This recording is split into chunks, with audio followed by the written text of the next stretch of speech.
Thank you for joining us for Weekdays Live with Reverend Al Sharpton. Take the time to share this broadcast right now. Tell your friends it's time to keep it real with Reverend Al.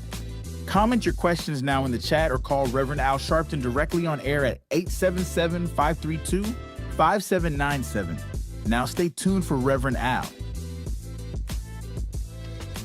This is Reverend Al Sharpton. As you watch the broadcast, support National Action Network. Go to www.nationalactionnetwork.net and be involved.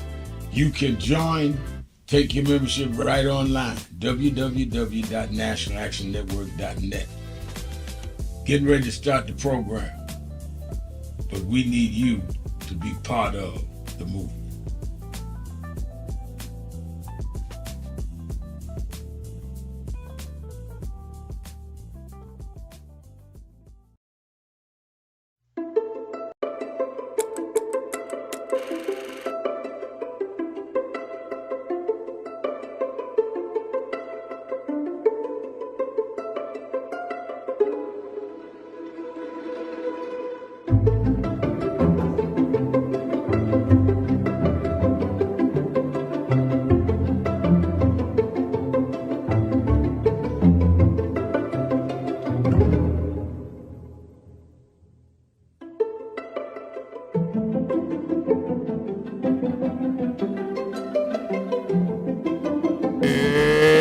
Tuesday, April 21st. Do you know what time it is? It's Al Sharpton's time. And for the next 3 hours, it's time to put aside all pretenses, deception, denial, or fronting. The time has come to keep it real on Keeping It Real with Reverend Al Sharpton. A very good afternoon to you all across the country. And good morning to our West Coast listeners. Welcome to those listening on Sirius XM, Channel 126, The Urban View, where talk empowers and becomes action. I'm coming to you live from our National Action Network corporate headquarters in New York. For the next 3 hours, you can join the conversation. All you have to do is call us at 1-877-532-5797, 1-877-532-5797. 5797, or go on the message board at nationalactionnetwork.net, www.nationalactionnetwork.net, and you can join the message board. Bruce Turner's already on saying Good Trouble Tuesday. Hello, Rev, and message board. And Disco Brian is on saying Tell It Like It Is, Aaron Neville style. Aaron Neville style Tuesday. All right. I like that. I like that a lot. A lot going on. Let's get into it. I want your thoughts, your views. They are somewhere in limbo on where this Iran war is going. Peace talks were scheduled. They were sending a delegation to Pakistan, and Vice President J.D. Vance is expected to go to Islamabad to support diplomatic efforts. They say the Iranians have agreed to send a delegation. But now we find that Iran will not negotiate under threat, and that Vance, the vice president, is still in Washington as I speak. So we don't know what may or may not occur. if Iran is saying that they are setting up a predicate that there must be a removal of threats in order to meet, and Vance is still not on a plane headed that way, we may or may not be at an impasse here. Now, Trump has said he expects to be bombing in Iran while the talks go on, whether they go on or not. He's going ahead bombing. He's threatened tonight is it, I'm going. Now, not only does that bring America deeper into a war, it also deals with gas prices. It deals with the affordability of U.S. citizens that have to pay them higher gas prices. And it does a lot in terms of costing American lives as well as Iranian lives. So let's talk about that. Secondly, not in terms of impact, equally, I should say, there is a high-stakes redistricting battle in Virginia. People are going to the polls as I speak to vote on the redistricting plan that could boost the Democrats in these midterms. The voters are deciding on a constitutional amendment that would temporarily bypass the state's bipartisan redistricting commission to implement a new congressional map, which would potentially allow Democrats to control 10 of the 11 districts instead of the current 6. And this map would be fairly drawn. If that is the case, it would have a significant impact on the balance of power in the House of Representatives, because arguably the move is necessary to counter the Republican-led redistricting efforts by Trump in other states, while Republicans call it a blatant power grab that overturns a voter-approved independent process. Heavy spending has been on both sides. Polls show a razor-thin margin of 52% to 47%, with millions spent on ads from both sides, and turnout is unpredictable in a special election. So we are going to be watching that. If the yes vote,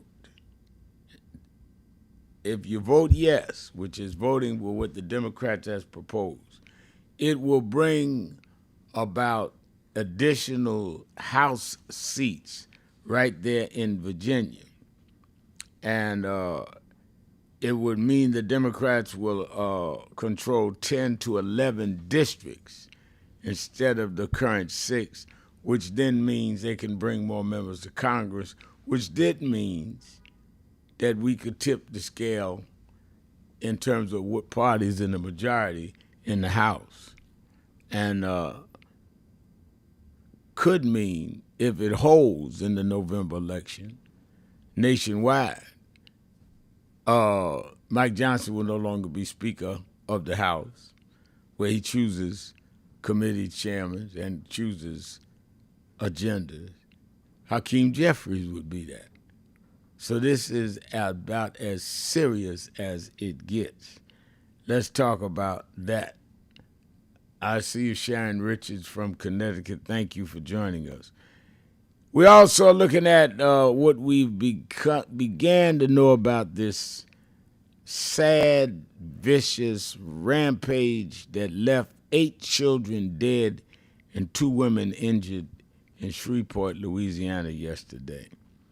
Authorities are saying Shamar Elkins killed 8 children, 7 of them were his own children, and shot 2 women, his wife and his girlfriend, in a multi-scene rampage that began as a domestic disturbance leaving the community shaken by what officials call one of the worst tragedies in the history of Shreveport.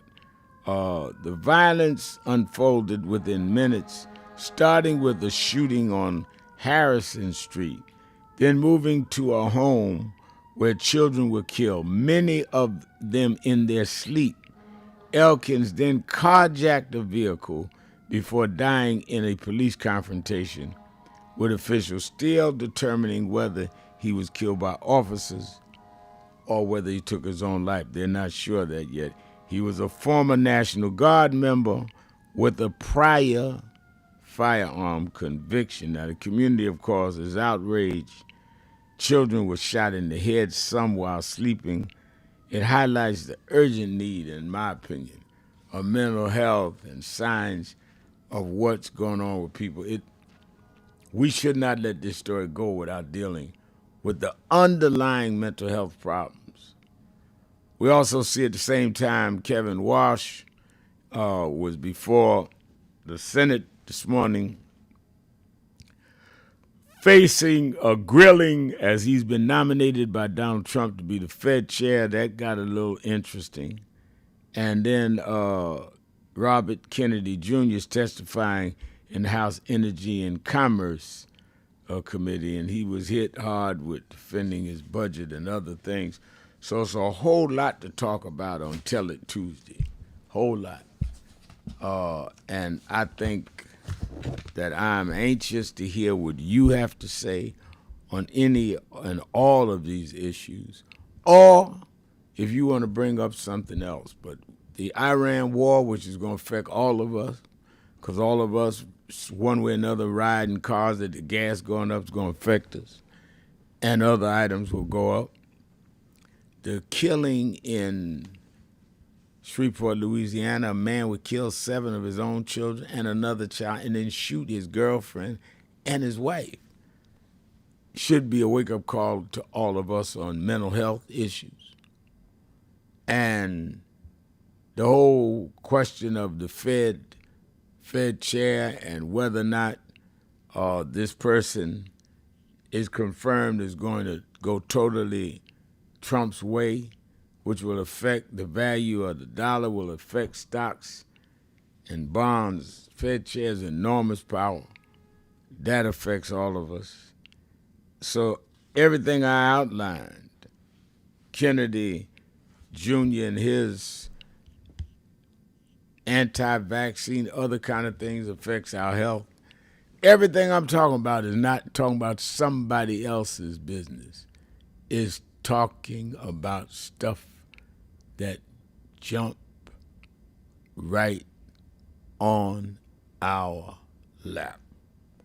So you can call on our line, our call-in line 1-877-532-5797. We're going to message board. Walter Coleman said, Reverend Al, I just saw Walter Coleman, said, Reverend Al, I listened to your program yesterday about mental health. All the conversations yesterday never mentioned the importance of having a relationship with Jesus Christ. Well, I think that's a good, valid point, Walter, and you ought to call in and discuss that. I think the reason that I have maintained my sanity through all I've been through, from having to fight government trying to put me away because I disagreed with them, to being stabbed for leading nonviolent marches. The only reason I haven't lost my mind is because of my relationship with Jesus Christ and my belief in God. I don't just preach faith, I practice it. But I open up this show for people to call in and talk about whatever it is they want to talk about. So if you want to bring up that conversation, 1-877-532-5797.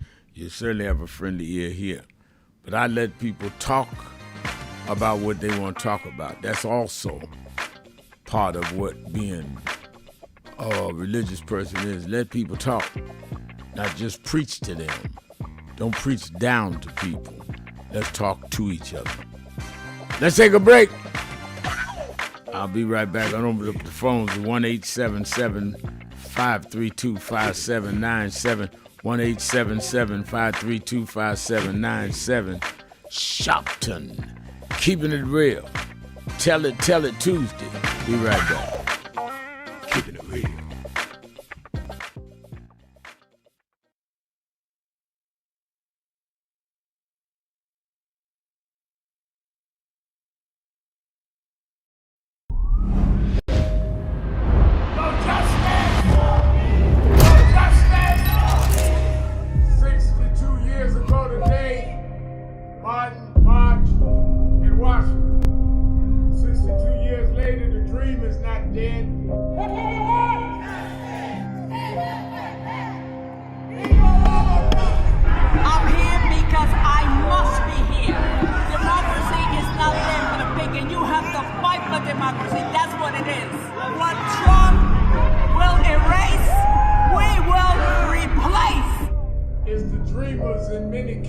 Have reversed and tried to turn it into a nightmare.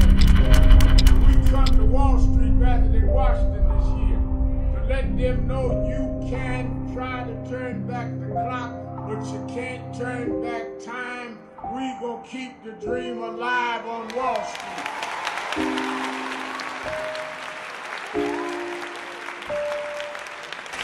Reverend Sharpton, good to see you here tonight. By our count at WMUR, you've only been here once in 2003. You counted wrong. Okay. You must be using the Florida Republicans count.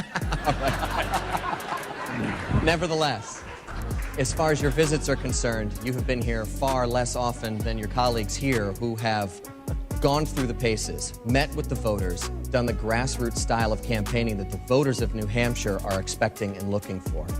Why shouldn't those very same voters not think of you as disrespecting them by not coming here and doing the same thing? Well, I think, first of all, I've been here several times last year and this year. I intend to be here. In fact, I was to preach here Sunday, and the snow stopped me. I intend to be here between now and the primary. And I think that's any more than any of us. There are many places that some of my colleagues have not been to often at all. I think that people go and campaign based on their resources and their availability. So I think that that is not something that they should read into any of us about any particular primary. I also want to address your first question. As a minister, I think that you can have a personal motivation of religion, but you should not try to act like your religion is something that dictates where people ought to go. I pray every day. I can assure you in my talks with God, he is not a registered member of the right wing of the Republican Party. Today, many of those same challenges still remain that Reverend Al Sharpton stood on the 2004 Democratic primary debate stage and spoke about, a clear reminder that the work is far from over. For over 35 years, the commitment to justice has remained strong. The fight continues, the voice is steady, and the mission moves forward. Do you know what time it is? It's Al Sharpton time. It's time to put aside all pretenses, deception, denial, or fronting. The time has come to keep it real on Keeping It Real with Reverend Al Sharpton. You need to keep it real with Reverend Al Sharpton right here on Uber TV. Reverend Al Sharpton, and we're back. 1-877-532-5797. 1-877-532-5797. Let's go back to the phone. Attorney Jennifer Jones Austin.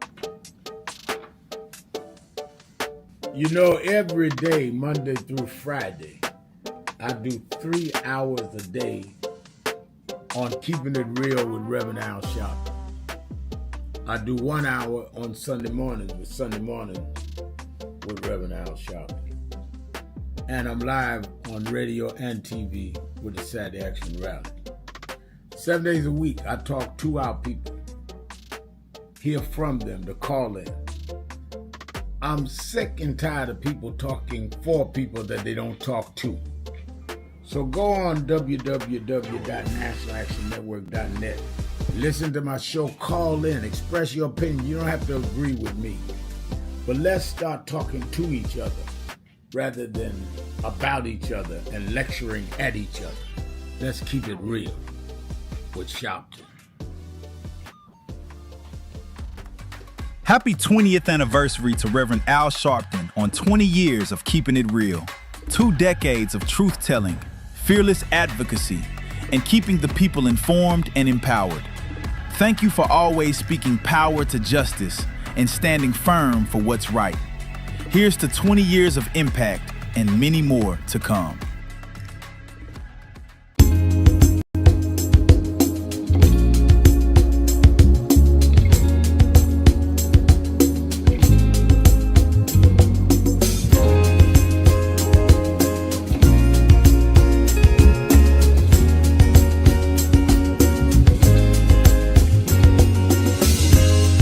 It's simple.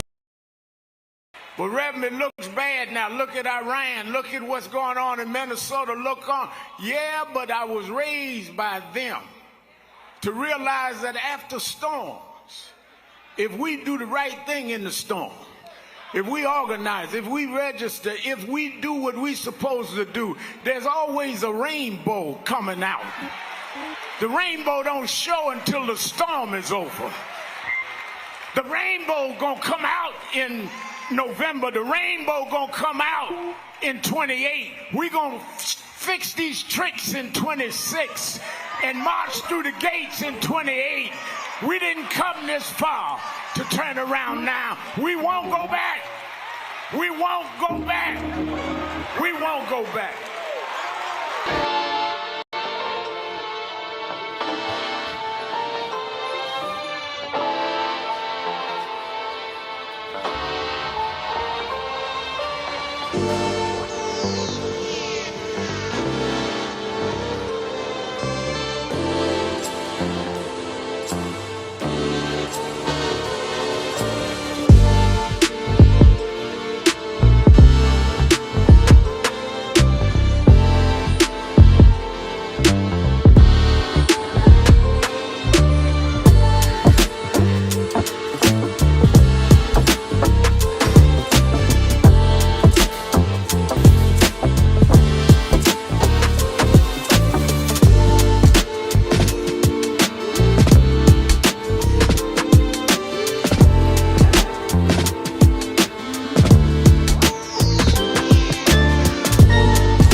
Yeah, I'm out at Brooklyn. Now I'm down in Tribeca, right next to De Niro. But I'll be hood forever. I'm the new Sinatra. And since I made it here, I can make it anywhere. Yeah, they love me everywhere. I used to cop in Harlem. All of my Dominicanos right there up on Broadway. Pulled me back to that McDonald's. Took it to my stash spot, 560 State Street. Catch me in the kitchen like a Simmons whipping pastry. Cruising down A Street, off-white Lexus. Driving so slow, but BK is from Texas. Me, I'm out that Bed-Stuy, home of that boy Biggie. Now I live on Billboard, and I brought my boys with me. Say what up to Tata, still sipping my top. Sitting courtside, Knicks and Nets give me high five. I be spiked out, I could trip a referee. Tell by my attitude that I most definitely from. Hey.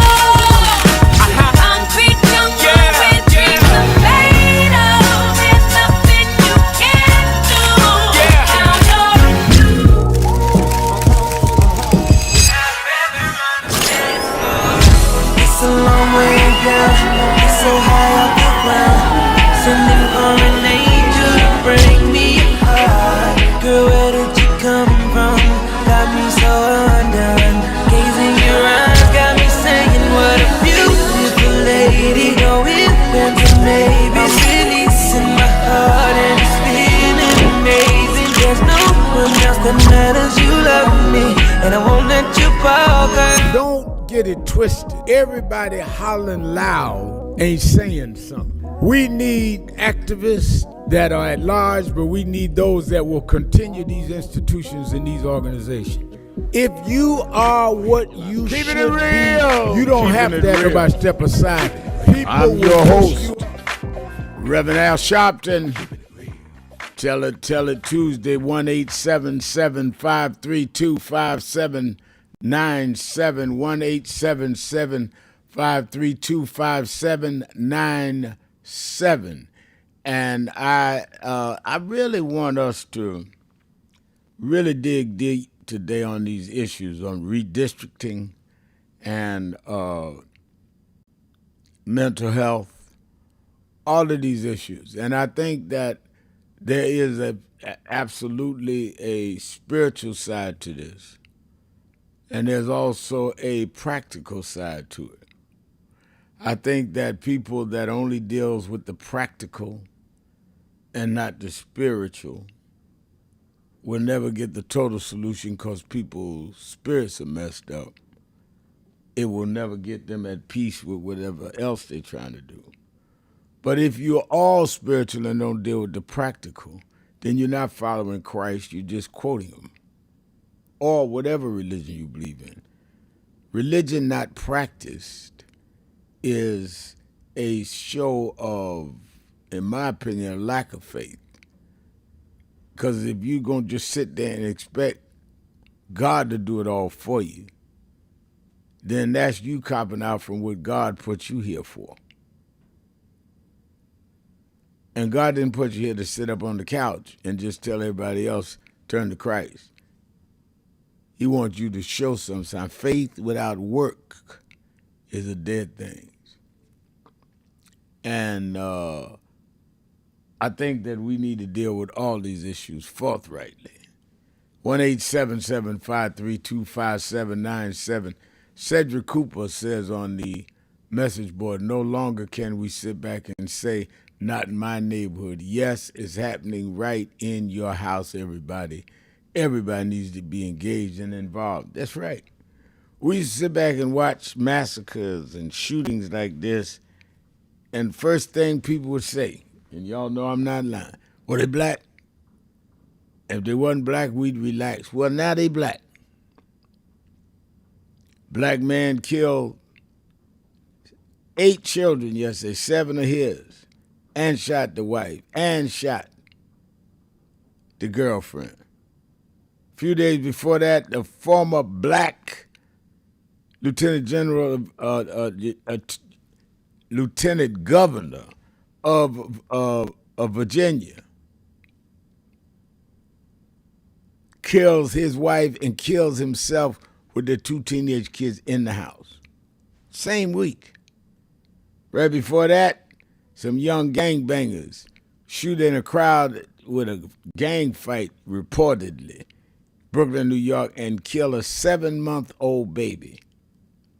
I did the funeral Monday before last, week from yesterday. All within 1 week.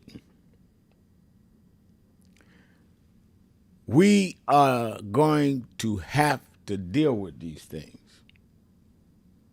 And there's no one answer that's right. And you can't just say, let's pray about it. Pray and do what work. And you can't say these are the last and evil days. We've been saying that since I was alive. We tend to take the responsibility away from us on what we need to be doing and how we need to be doing it and where we involved. And I think that it is, I'm just tired of people that just throw up their hands and say, it's just the last evil day, nothing we could do. Until it happens to you, then you want somebody to do something. And I'm tired of people talking about, well, the Lord will make a way. He already did. He told you and I what we can get up and do.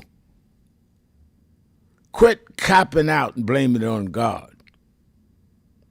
There's some work we need to do. We need to deal with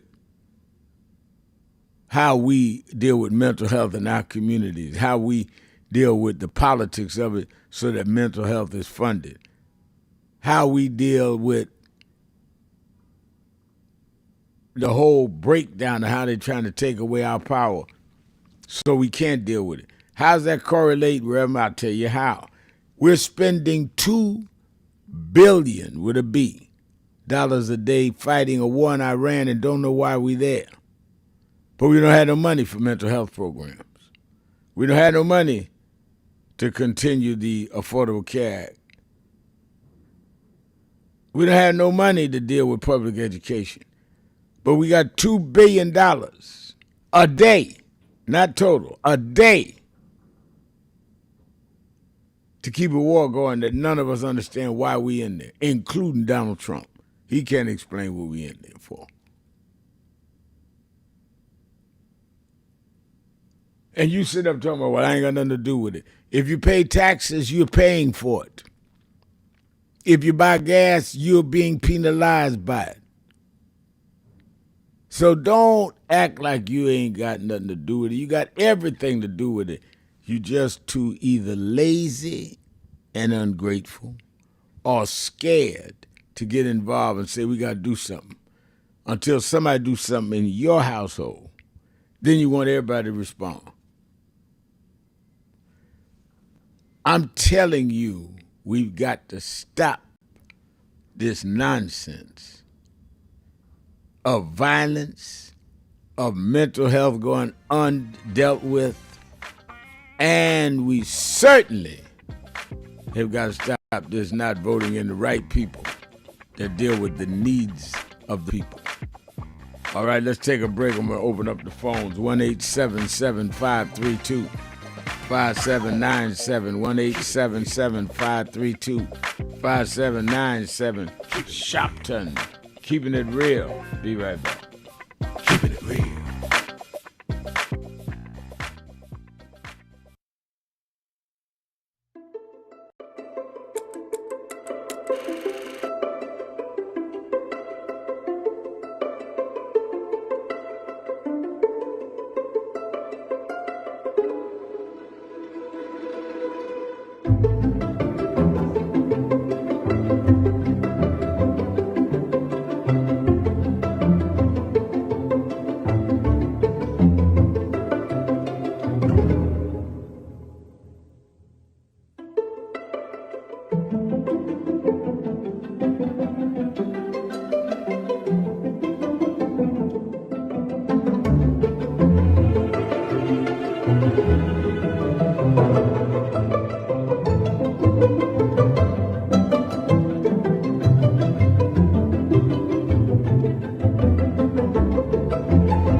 In London, yeah. We've got many problems there. We need you over our side. Yeah, you're invited anytime, please. Whenever you want to come. There we go. Guys! What's up, Doc?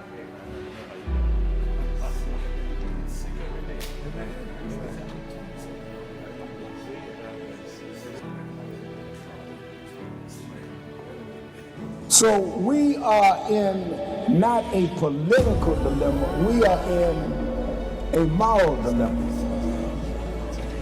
And if the black church does not come with a prophetic voice, then who's going to do it? We can go through all the data, all the statistics, all we're going through in the workshops, but the question is, where is the action going to be? We all believe in Jesus. Jesus didn't teach theology, he healed people. And they learned the nature of the theology based on his healing. We've got to heal this nation. And if we heal this nation, the nation will return to our churches. But we've become silent and compromised. And we try to blame it on, I'm not in this. You are in this. You live it, your members live it. Unemployment now is higher now than it's been since the pandemic. Yet we survive. Yes, sir. There's no history in the world of any people that went through the kind of psychological, cultural, and physical slavery like blacks did in America. The only reason we're still here is because of our faith. We had no external strength. We had an internal strength. And it was the God that we were taught by our mamas and grandmamas that brought us through. And I don't care who's sitting in the White House, we cannot betray the God that brought us through.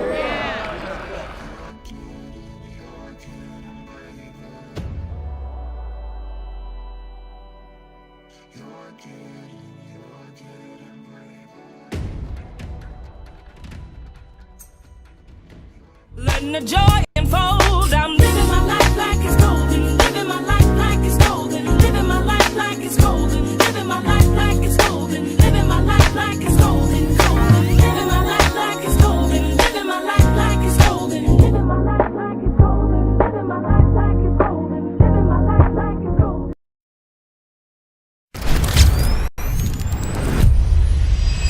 This organization has been on the front line. People ask me, why do families call us? Because we never leave them.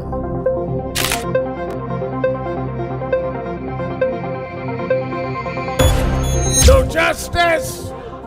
No justice. What do we want? What do we want? What do we want? When do we want it? When do we want it?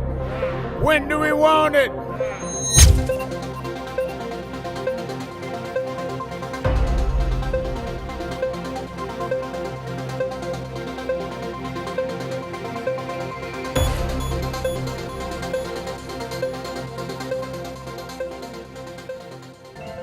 I thank God I was blessed to have both in my life.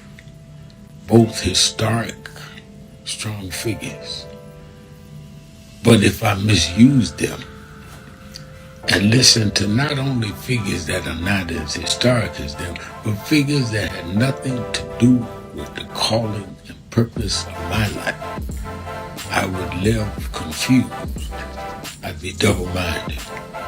I'm clear. And what I want you to do is be clear. Clear on who you are and why you are. And a lot of that will be exposed to you and others by who you are around and who you allow to enter your head. Keep people at a distance that only have a distant and unclear vision of who you are and who you are supposed to be.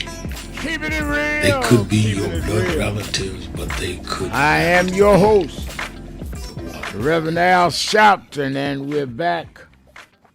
1-877-532-5797.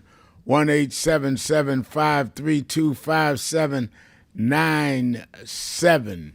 And of course, you can go to the message board at our www.nationalactionnetwork.net and go to the message board. Kenneth Rush is on the message board saying, increase of the cost of living is not done by indigent mental health consumers, but by Wall Street, not Main Street. Yeah, there's a lot of truth in that.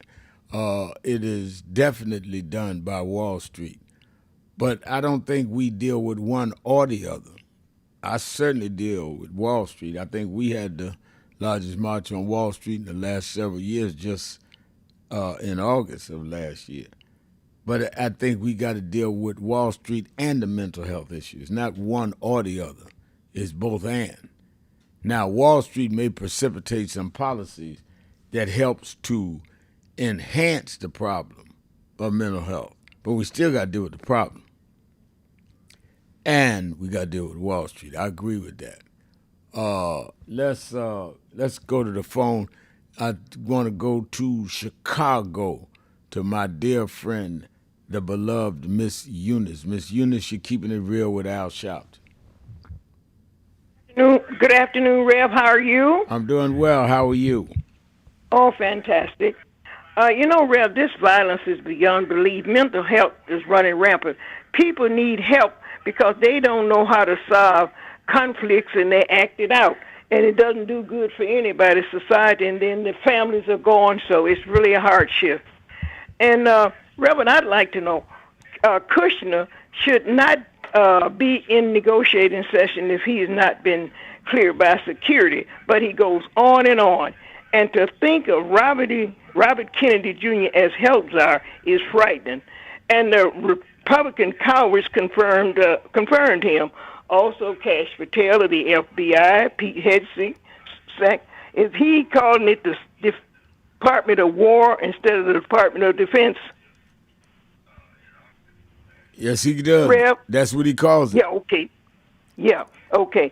And we can't leave out Bundy. She was shameful. She was Trump's personal lawyer, and that was a conflict of interest. And also now, this Blanche guy, he was also his personal lawyer. And now Trump has nominated him for Attorney General. And we need some sanity in this administration. I don't know how we're going to get it, though, because things are getting worse. And it should be the turning point at this midterm election because things are not going to get any better until we change it at the head. So what you think, that should be a good idea for all of us because we're suffering higher prices and everything else. So until we make up our minds that we're not taking it anymore, they're going to continue to do it. Absolutely. I agree with you, and I think that that's why I hope people are voting today in Virginia. We've got to turn this around with this Congress this year. We can't just keep complaining. We got to put some real action on it. I really think that we really got to do that. And one final thing, Rev, what is this memo about Justice Roberts or something that he was holding back from some kind of decisions he makes when it regards Trump, make these quick decisions? What is that all about? I think that what has been put out there is that there was a memo where Roberts was saying that something that would reprimand people for dealing with Trump a certain way. The memo has not been published. I don't want to go too far more than what I know, but I know that there's a question of a memo and a question of how they've been dealing with things like the interfacing with the White House, which in and of itself is problematic. Mm-hmm. All right, and thank you for taking my call. All right, thank you for calling, and good to hear your voice. Let me go to Denise in Ohio. Denise, you're on Keeping It Real Talk, Tell It Like It Is Tuesday with Al Sharpton. Hello, Al Sharpton. This is my first time calling. Well, thank you. I'm glad to hear you. Yeah, thank you for taking my call. My problem is my health right now. I went to Cleveland Clinic Hospital, and the nurse, she messed my arm up. And so the reason why I'm calling is, because of course I'm gonna go back to Cleveland Clinic. I'm gonna see if they can help me, because I can't afford to pay. I get Medicaid and I get Medicare, and I'm retired. I'm 71, and and the reason why I can't. So I'm going to ask Cleveland Clinic. I don't know if they can help me or not, because they pay for it since they the ones that damaged my arm. So I don't know if I can talk to somebody. The Cleveland Clinic damaged your arm? Yes, this would happen. It's I feel kind of embarrassed about because I had forgotten all about it. But anyway, the nurse, she stuck me with a needle in my. I think she was taking my blood or something, and my eye kind of puffed up a little bit. And she said, "Oh, don't worry about it. It's gonna go down. Don't worry about it." She didn't say, "Well, come back in a week or two if it don't go." But I had forgotten all about it because it didn't bother me then. But now I'm having a problem with my arm, and so I went to Summit. Healthcare, and they said I need an operation. All right, well, hold on a minute. Let me see if I can get you to somebody in our Cleveland chapter, and I know they will follow up and see whether or not there's something that can be done. So hold on a minute. Y'all get me her information, and I'll get it to our Greater Cleveland chapter president, Marcia McCoy. Let's on the message board it says, "Hola all, did you see the photo of those 7 babies dressed in their Easter finds? He had taken them with him to church Easter morning, posted how much he loved God and how blessed he was for having kids." I thought it was chilling, Anita Bracey. Easter was just a few Sundays ago. You took the kids to church, had them all dressed up, posted how much he loved God and how blessed he was for having kids. And then he snaps like that. That's why I'm saying just quoting scripture and not ministering to people and making sure they are medically and psychologically cared for is not enough. Something happens, and we need to find out what it is and how we deal with it. When I saw that picture and saw his statement, and then you see what he did, it can't be explained. And I think that it must be explained. It must be dealt with. Otherwise, it's going to keep happening in our communities. All right, let's go to Rick in Germany. Rick, you're keeping it real with Al Sharpton. Good day, Brother Sharpton. Good day. I just want to follow up on your comments yesterday on mental illness and family homicide. I have views on diet and health, meat in general, pork in specific, but these are my views, not to be forced on others, whether they be white, black, male, female, gay or straight. This man, he forced his view on all these children in killing them, and I think America, Black America, needs to sit up and take notice. I'm done, brother man. All right, thank you for your call. I think that it is absolutely something that we definitely have to take care of. I see Akeem Smith says Louisiana police said the scene was bloody. And Cedric Cooper is reporting it was actually 3 tragedies when we have not talked about what happened in North Charlotte with the lady pastor killed by her husband of 30 years, the McCullum family. I was not aware of that one. Cedric, give me more information on that. Wow. So if it's happening everywhere, then why are we not fighting to make sure that there is the resources there to go into the communities and find out what's going on in people's heads and how we deal with that before there's a tragedy? Why are we sitting around silently letting this man in the White House spend $2 billion a day in Iran, and they're shooting up people in North Carolina? and in Louisiana and in Brooklyn. And you're sending your money now. These are your tax dollars. And we sit up here and exchange stories like it don't affect us. It affects every one of us. All right, let's take a break. Be right back. Keeping it real. Sharpton. Tell it all Tuesday. Be right back. Keeping it real.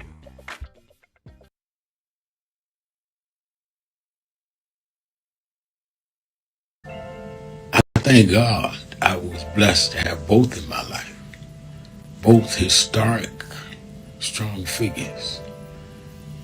But if I misuse them and listen to not only figures that are not as historic as them, but figures that had nothing to do with the calling and purpose of my life, I would live confused. I'd be double-minded. I'm clear. And what I want you to do is be clear. Clear on who you are and why you are. And a lot of that will be exposed to you and others by who you are around and who you allow to enter your head. Keep people at a distance that only have a distant and unclear vision of who you are and who you are supposed to be. They could be your blood relatives, but they could not be the ones that accompany you toward what you ought to be about tonight. Everybody good to you ain't good for you. Everybody that makes you laugh sometimes end up making you a joke. Some of you forget where you come from and forget how you got there and act like you got there because you were qualified or that you had a good resume. But some of us had to pay a price for your resume to even be read. Some of us had to take nights in jails and licks upside the head or shut out of boardrooms like Byron so you could walk down red carpets and act like you got there by yourself.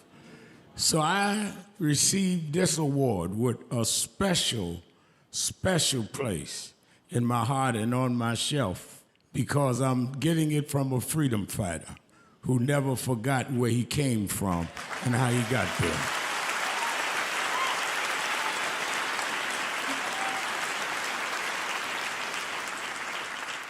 Yes, we've come a long way. We've had now a black president and now a black vice president, but we still can get shot down and have to march to get a case in court. We still can get shut out of boardrooms. We're still doubly unemployed in a good economy. So we're gonna have to keep marching. And I thank not only my family, a mother that raised me by herself, but I thank that lady at the end of the march that knows she won't be on TV that night and knows her name will never be in the paper, but she believed in me enough to get at the end of the line and make me look good. Because Dr. King used to say, if you call a march and no one shows up, you just going for a walk. And I want to thank those that marched with me. 32 years ago, here in Los Angeles, we marched. And then many years later, with George Floyd and others, we're still marching. And I'm going to keep marching. I'm going to keep agitating. And I'm going to keep going.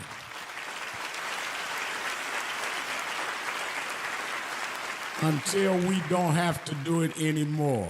Eddie, known you a long time. Mariah, Chris, and your kids. And I promise you this. The only thing that I really live for is I get up with this dream that every bigot, every racist, everyone in this country that hates will say, damn, he's up again.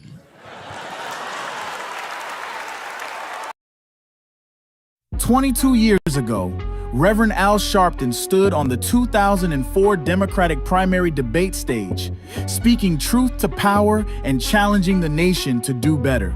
Today, many of those same issues remain, reminding us how much work is still ahead. Reverend Sharpton, why are you in this race? Well, let me say this. First of all, I do not think that it is fair to say that there are two Americas. There are many Americas. Our only problem in America is not just class. Many of us have problems that have succumbed to class barriers, but still have the race barriers, or the barriers of language if you're Latino, or the barriers of sexual discrimination if you are a woman or gay and lesbian. So I think it's very simplistic to just say that it's two Americas, one for the wealthy, one for the poor. Earl Graves supports my campaign. Very wealthy man, but still faces discrimination. Gays and lesbians, they may make a lot of money, they still face discrimination. Latinos that have problems because of language discrimination. So I don't think that it's as simple as class. I also think if we're talking about experience, I was talking with Bishop Brookins, who's here with me tonight. I don't see anyone that supports civil rights could support the Patriot Act. That was you're talking about a difference in direction, Senator Edwards. The Patriot Act. The Patriot Act that you supported is J. Edgar Hoover's dream. It's John Ashcroft's dream. We have police misconduct problems in California, Ohio, Georgia, New York, right now. And your legislation helps police get more power. So I think that we've got to really be honest if we're talking about change how and for who. That's why I'm in this race.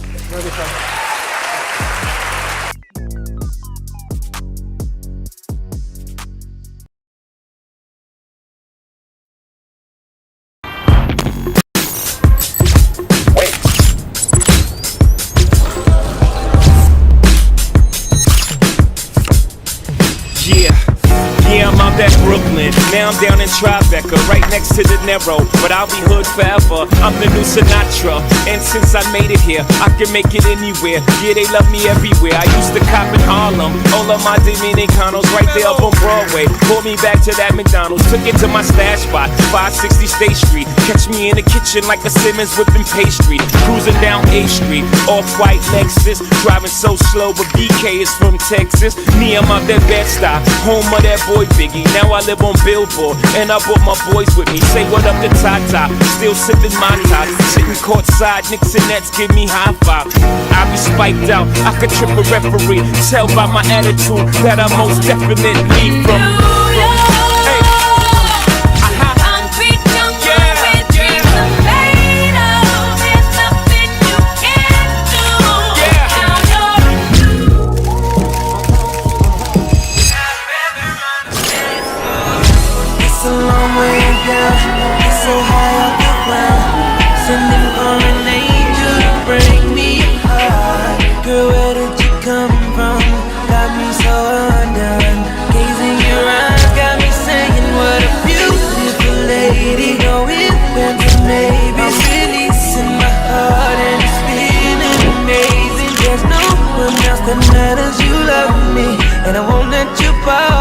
Don't get it twisted. Everybody hollering loud ain't saying something. We need activists that are at large, but we need those that will continue these institutions and these organizations. If you are what you should be, you don't have to have nobody step aside. People will push you up.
Al Sharpton, and we're back. 1-877-532-5797, 1-877-532-5797, or you can go to the message board at nationalactionnetwork.net, nationalactionnetwork.net, and post something on the message board, or you can call in. Let me say by way of announcements, don't forget that every Saturday and Sunday, watch Politics Nation with Al Sharpton live at 5 p.m. Eastern Time on MS Now. Don't miss a Saturday or Sunday. It's going to be vital this week because we're going to be dealing with the voting issue, and we're going to be dealing with what happened today in the redistricting in Virginia. The whole balance of the House of Representatives could be determined by this weekend. You need to know what it means, what it doesn't mean. We also know what will be going on in Iran by this weekend. So be with me 5 p.m. Eastern Time, Saturday and Sunday, and every Saturday and Sunday. Make that our weekly appointment. And then you that are in the New York, New Jersey, Connecticut area, meet me or beat me to the Saturday Action Rally at the House of Justice temporary location, which is the historic Mother AME Zion Church. It is at 137th Street and Lenox Avenue. And as most of you know, we have just purchased a building on 124th and Morningside, George Faison's Theater. He sold to us, wants to make sure no developers get it. It will be the new National Action Network House of Justice. And we'll be moving. They're up there now doing some of the work, and we'll be ready to go in not that long a time. But we are at Mother AME Zion until then on Saturdays. Our office work is out of, we run the space at Harlem Commonwealth Council. Nothing has gone down. Every day we still on it every day. And we need your support. And I told people I want 100,000 people to pledge or give $500 to paying off the mortgage we were able to get to buy the House of Justice on with Faison's Theater. So, I mean, people talk about, I'm with you, Reverend Al. Well, I'm asking you to pay for my house. My house is paid for. I want you to help us pay for the House of Justice. All right, let's go back to the phones. Let's go to Atlanta, to Rick Johnson. Rick Johnson, you're keeping it real with Al Sharpton. Good afternoon, Reverend Al. Good afternoon. I, as one of many in the nation, is so disappointed and heartbroken of all the violence in our community, senseless violence, domestic violence, dealing with mental health. I, have dealt with mental health since 1996 and been in treatment off and on for many years. But I have never, ever, Reverend Al, and it's just saying myself, been violent. Mm-hmm. One of the things that helps all of us is the Word of God. Mm-hmm. I have a wife and I have two beautiful daughters. And I've never at any given time thought about any form of violence. Things that have occurred with me on a mental health issue are things just everyday life. And God has been very good to me. And my heart goes out to people in this nation that are suffering. Children, men and women. What happened in Virginia, Lieutenant Governor and his wife, this stuff is unconscionable. And we all need to do one thing, is embrace one another with love and much prayer, and talk to our fellow man, woman, and child, that violence is never the way. God is the way. God is the way. And Reverend Al, I thank you and for all the work that you do in our community and continue to do in our community. And I just want to voice my concern, and my heart, and along with my family, goes out to these families that are in pain as we speak. Absolutely. Love America. Thank you. Thank you for your call, and I believe you are always right on time when you turn to God, and then put some feet behind our being on our knees. James Mitchell on our message board says Senator Liz Warren calls Kevin Warsh, which is Trump's Fed pick, a sock puppet. That's telling them, Senator. Yeah, James, she sure called him that. And then we had Wayne Vaughn says, good afternoon, Reverend Al. Greatly admire your movement and your methods. Well, I appreciate you saying that. Thank you for that. Anita Bracey is saying, born and reared in Portsmouth, Virginia. Virginia will always be home no matter where I am. Get out and vote, hometown folks. I'm glad you said it, Anita. I'm going to keep pumping it. Today is the day. Let's go to Brother Jacob in Philadelphia, Pennsylvania. Philadelphia, WURD. Brother Jacob. Peace be unto you, Reverend Sharpton, and to your listeners from all over. I got a couple of questions for you, Rev, to get your opinion on. But to me, you're speaking about mental illness, right? But I'm looking at it like, how is it that the people who don't claim to have mental illness let laws exist, like no control on the guns, or, after children are being killed by guns, they don't want to even address the fact that one of the problems could be that it's too easy access to these guns, right? And it acts like, to me, it looked like the ones that don't have the mental illness look like they're keeping laws in place like they do. But my question is this, Reverend Al, if the leaders that keep on confirming these people that Donald Trump puts in to be confirmed, like the new guy, he's supposed to be going to be the chairman of the Federal Reserve. Person who, the interest rates, yeah, right. Federal Reserve. Well, if they're going to keep confirming people who only going to do the bidding that Donald Trump wants, right? How could we ever possibly expect for things to get better? That's one. The other one is, how important does it make these midterm elections that's coming in here, and here in Pennsylvania it's in May? How important is that on account of these people that's in leadership today just keep confirming people that's not qualified for their jobs? FBI, CIA, all these other things, right?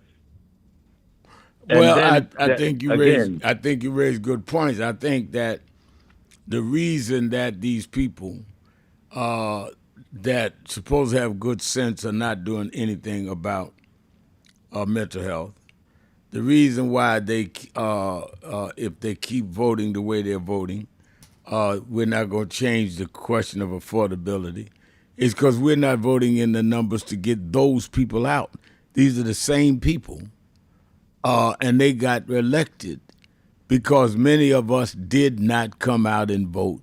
And some of us are sitting down saying that we ain't nothing to vote for.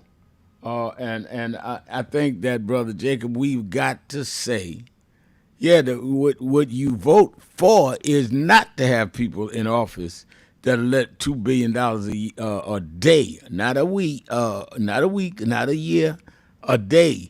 You spend in Iran, but you don't have money for mental health programs, or you take the vote and chop it up. So I think the question is exactly right what you're asking, and the answer is, what are we going to do about it? Midterms, Rev, we're going to have to, you talking about a tsunami. Is there something bigger than a tsunami? Because I believe that's what, and I'm praying and hoping that's the, again, you mentioned about, faith without works is dead. you know, I'm going to pray, but I'm going to get out there and make sure I vote for the person that I think can do a better job. And so that's a good start, huh, Rev? That's a great start. And let me say this. Thank you for your call. That they just flashed that Vice President Vance has put on hold his trip to Pakistan, and the Iran talks have been suspended. So we may tonight be seeing Trump in all-out war, saying that he was going to blow up everything and do all of this and that. I think that Iran will not back down. They say that they're not operating under threat. And Vance and them say they will not go if they will not be at the table. So we're right back where we started. And that's going to be $2 billion a day and lives lost, while we're dealing with all of this mental health issue here in this country. It's a lot to deal with. But we may not have determined how they dealt the hand, but we got to play with the hand they dealt. Otherwise, we're at stake.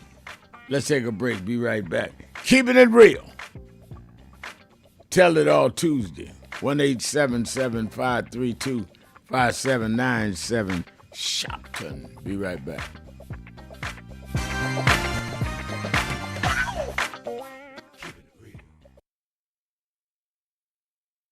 Do you know what time it is?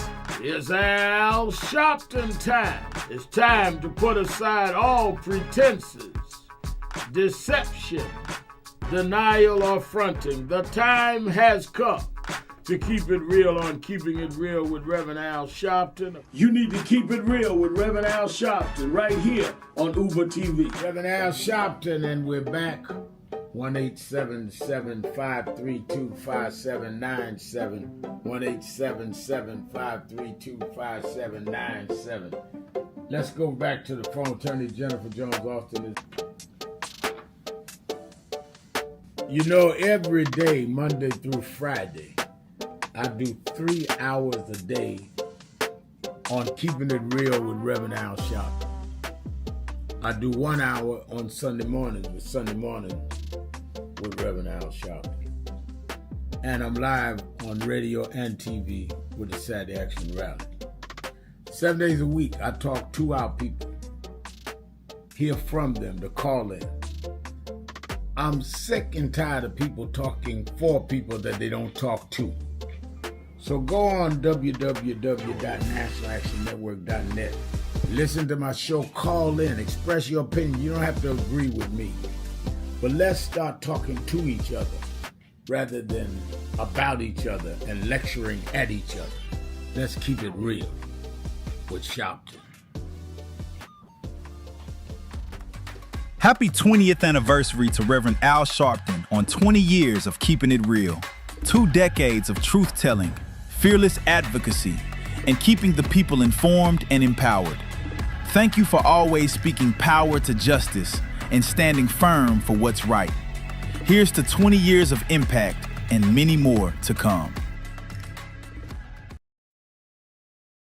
Many people cannot focus because they have not really come to terms with their calling and life purpose. In order to focus, you must also be clear on what you're focusing on. So if you're not clear on your purpose, if you're not clear on your life's calling, then focus on seeking that. Because if you just read the ways and roads you traveled that you didn't even choose, that were sort of just laid out for you by God, in that it's telling you, speaking to you about what your purpose is and what you were born to do and be. I learned the things that I didn't plan had to be planned by God, and God's plan was directed toward God's purpose in my life. And I focus on that. Not focus on what others do, not focus on how well they're doing or bad they're doing, but focus on whether I'm in line and align with what I'm supposed to be about. And in order to move straight ahead, you have to be focused on the path you're running on. Where in history is this? He said we always go one step forward and two backward. Well, here we are now. The problem is not Trump. The problem is us. We are allowing ourselves to be lowered and our children to feel inferior because you don't have an I am somebody person. You got our artists calling our women bees. Our others calling us niggas. What happened to us? What happened to black and proud? What happened? I'm gonna vote. What happened? Ain't gonna let nobody turn me around. What happened to us?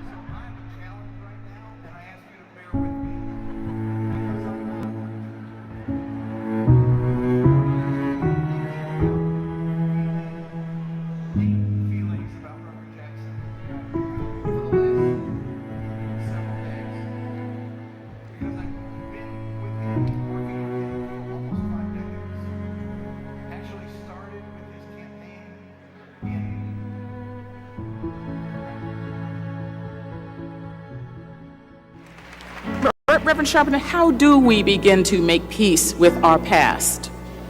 I don't think it's our obligation to make peace with our past. I think it's our obligation to learn from our past and to understand that soon we gonna be the past. I mean, a lot of us act like we gonna be permanent and that the past is the past. If we draw on the strengths of the past and uphold the dignity and the integrity of our people, and then perform it at our highest level in our generation, as Dr. Moss said, that's our obligation. You know, one of the reasons that I've been so concerned about this cultural tone that we're in now is a lot of us have lost the dignity that our community has shown from Jamestown to now.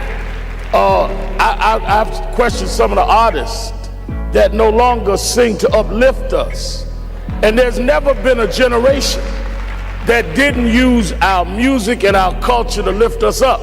And the excuse is where they say, well, we just want to show what's there. But we never just accepted what was there. We always looked at what was there and looked through it and brought our people the way it needed to be. So in slavery time, we were singing Go Down Moses and Swing Low Sweet Chariot. We wasn't singing about the cotton picking nigga in the field. That's what we saw, but that's not what we sang. In slavery,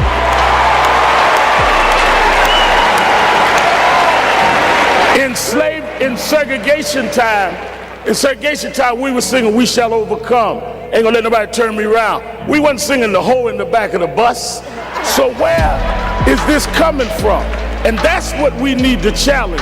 I wish, all of this about our friend Barack announced it today. I wish Obama had announced here, because Lincoln did not free us. The abolitionist movement freed us.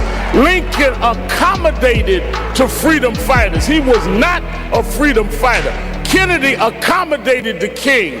Johnson accommodated the king. We got to quit giving the wrong people credit for our history.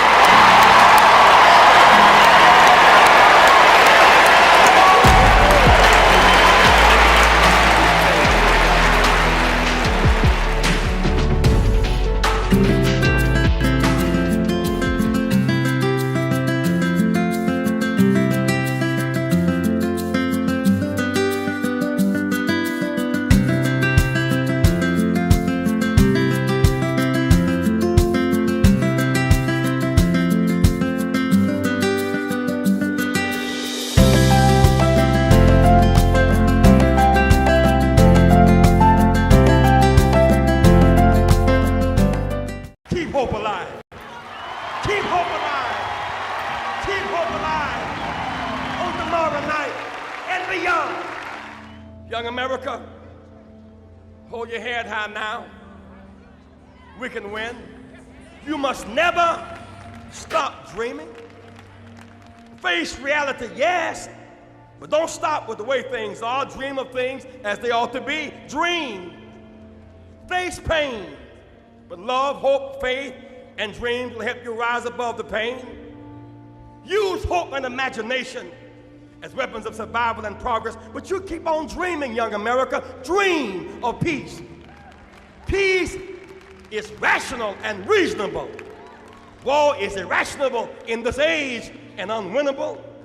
Dream of teachers who teach for life and not for living. Dream of doctors who are concerned more about public health and private wealth. Dream of lawyers more concerned about... Keeping it real, keeping it real. I'm your host, Reverend Al Sharpton. 1-877-532-5797. It's Tell It Tuesday. Anita Bracey is on our message board saying, Reverend Sharpton, Virginians as far as voting is very tricky. I worked on former Governor L. Douglas Wilder's campaign, but I called that Sears would never be governor. Tonight can go either way. Yeah, that's what worries me. It can go either way, which is why I'm hoping everybody in Virginia comes out and votes. Because if yes wins, we can really get close to having the seat of power, checks and balances on this president. I think that it would be absolutely earth-shattering. James Thomas is saying, Rev, I recall that Donald Trump said he would end these wars on day one. So much for that lying bluster. Yeah, I could have told you that. And Mayor Rodney Jones, mayor from Queensbridge Houses, says, so Paula White compared Trump's legal woes to the crucifixion of Jesus. You weren't outraged, but when Trump posted a depiction of him as Jesus, you're outraged. The epitome of selective outrage. You're right, Mr. Mayor. When Paula White got up there and said that, he was, and likened him to Jesus, well, I guess he got comfortable with it and went ahead and just made himself look like he was Jesus in a picture. People, if they're not stopped, will keep going the next step. That's just the way it is.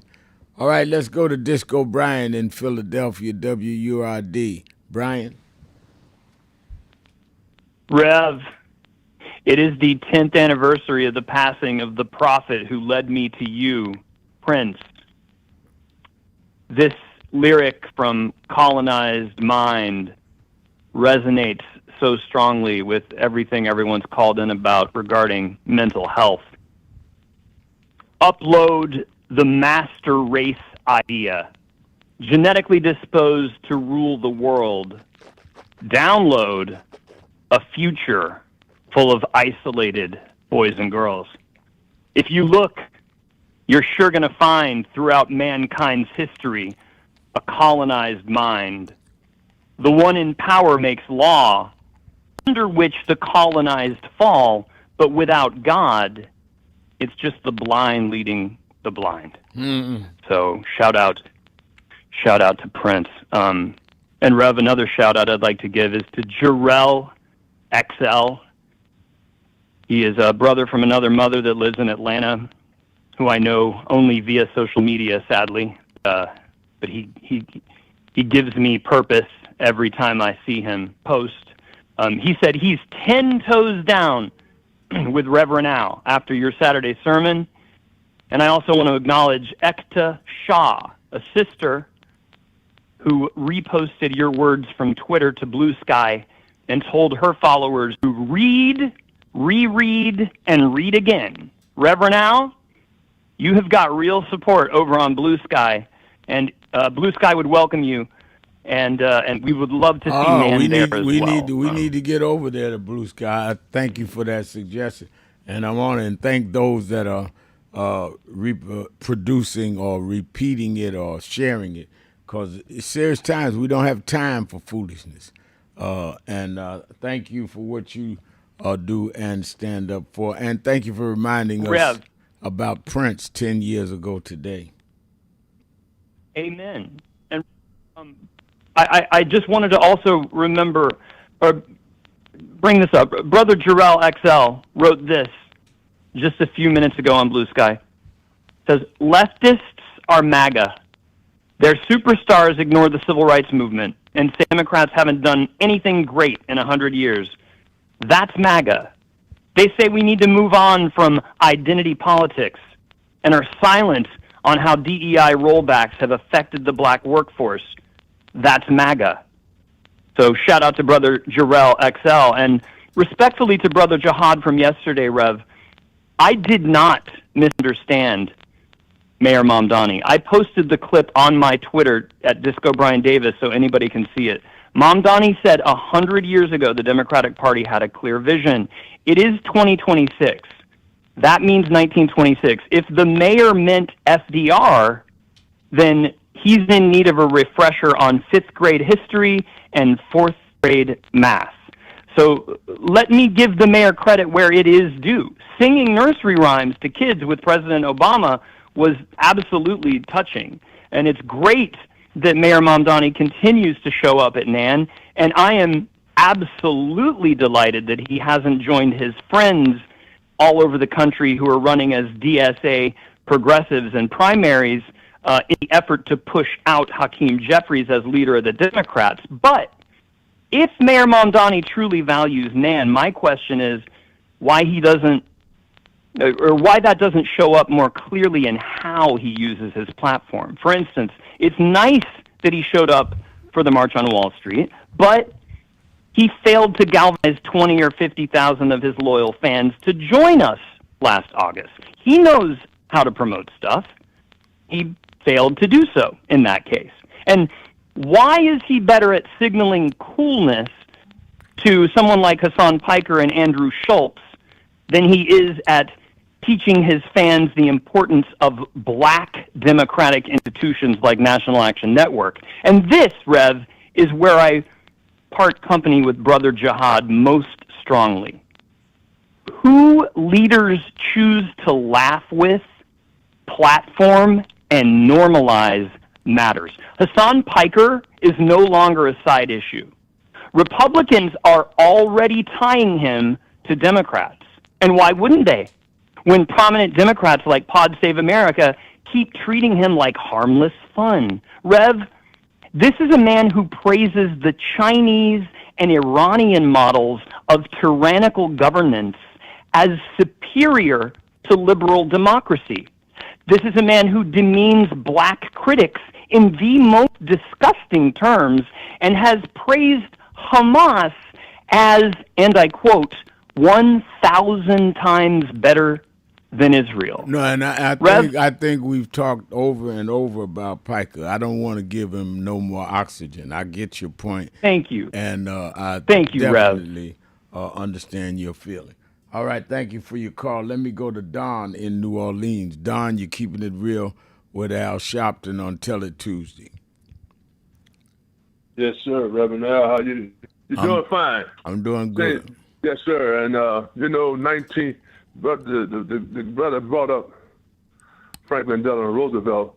1946 to 1964 is considered the baby boomer generation. So one of the first times the government incentivized having babies, and they did that with zero interest loans on housing, very generous, liberal, generous educational funds and training, vocational training. And so, yeah, I was thinking about the guy in Shreveport killing his babies. And the hopelessness. I don't know. The mental health has been cut. Payush Jindal used to be the governor of Louisiana, East Indian guy. They say he was real smart. He first cut the Medicaid budget down to zero. You know, Charity Hospital system used to have a very effective mental health facility on the third floor of the building. Wait a minute, just hold on a minute. I got to take my break. I'll be right back. Keeping it real. Sharpton. Be right back.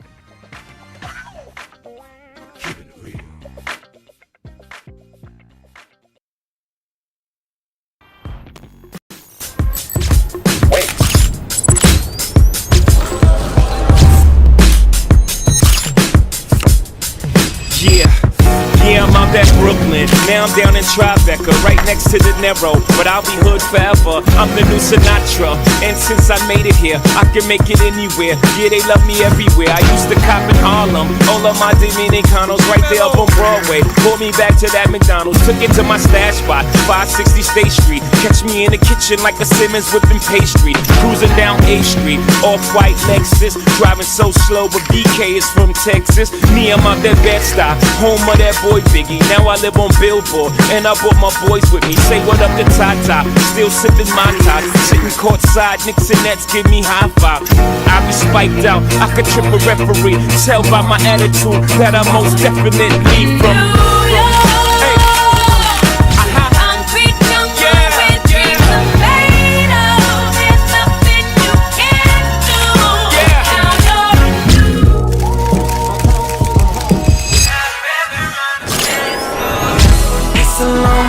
It's so high off the ground, sending for an angel to bring me high. Girl, where did you come from? Got me so undone. Gazing your eyes got me saying, what a beautiful lady. Go in and maybe releasing my heart and it's feeling amazing. There's no one else that matters. You love me and I won't let you fall, girl. Don't get it twisted. Everybody hollering loud ain't saying something. We need activists that are at large, but we need those that will continue these institutions and these organizations. If you are what you should be, you don't have to have nobody step aside. People will push you up.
Keeping It Real. I'm your host, Reverend Al Sharpton, 1-877-532-5797. Don't forget, I'm on the phones with all of this that's going on in the Middle East, Iran, and with the vote today in Virginia, and certainly with the shootings both in Shreveport, Louisiana, and in Virginia. I'm stacking up a lot of our people that are in the thick of all of this and that are in position to do something about all this for this weekend show. Make sure you watch and tell everybody to watch Politics Nation with Al Sharpton live at 5 p.m. Eastern Time on Saturday and Sunday. And, of course, this weekend, make sure if you're in the New York, New Jersey, and Connecticut vicinity, meet me or beat me to the Saturday Action Rally at the Mother AME Zion Church. We're there a few more weeks as we are now, as I'm talking, they're already doing the power washing at the building that we're moving into the the Faison Theater that we've purchased, and asking your support on paying it off, but we're there, and we'll be starting our Saturday rallies there soon. But we're getting all of it done, 5 levels. It's going to be the permanent home of Nan. We own it, not renting it, with your support. But be at the Saturday Action Rally at Mother AME Zion, 137th and Lenox Avenue, 9 a.m. to 11 a.m. Be there and be a part of the rally as we go for next steps now after the National Action Network's great convention. All right, let's go back to Don in New Orleans. Hello? Yeah. Yeah, Reverend Al, they accused the late, great Joe Jackson of being abusive, beating his children to stardom, and history, I guess, is a crime. But nevertheless, you know, the baby boomer generation, also they called it the major players in the great wealth transfer, up to around $124 trillion, Reverend Al, trillion with a T. You know, 1 million seconds, you talk about $2 billion a day to war, 1 million seconds, if you spent $1 a second and you had $1 million, it would take you about, rounded up, 12 days. If you had when you get your $1 billion, $1 billion equal to 1 billion seconds, if you had to spend $1 billion, $1 a second, and spend $1 billion, it would take you 32 years. So if you're spending $2 billion a day, that's equivalent of spending 64 years of wealth based on $1 billion equaling 1 billion seconds. But nevertheless, and a trillion seconds, by the way, rounded up, is 32,000 years. So we're in the trillions of dollars. But quickly, 2 things on my way out the door. You mentioned the Pope on Saturday being in Angola, okay?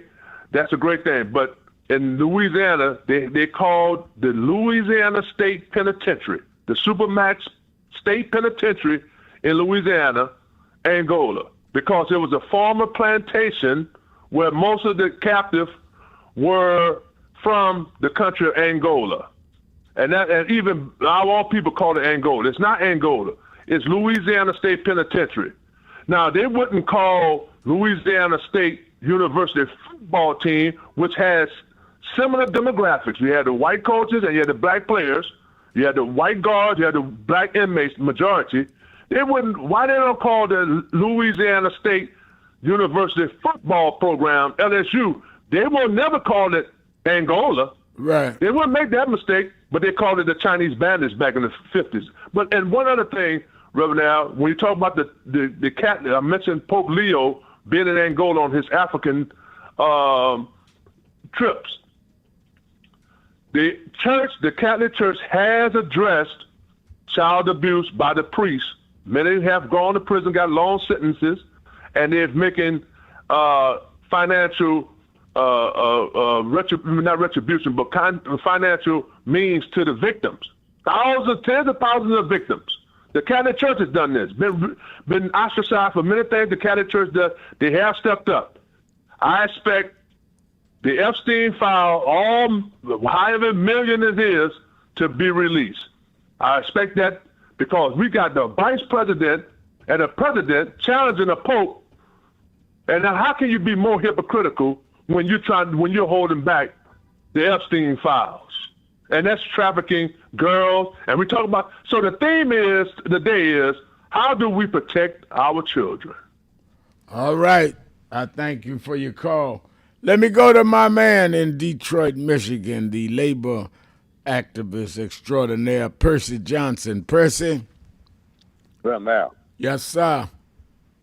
Oh, man, good to hear from you, man. Only reason why I wasn't in New York, man, I was celebrating 50 years of being married to my wife, and we did our vows over. She remarried. She told me yes again after 50 years. Well, congratulations. That's good reason not to be there. I want you to make 50 more, so don't mess up.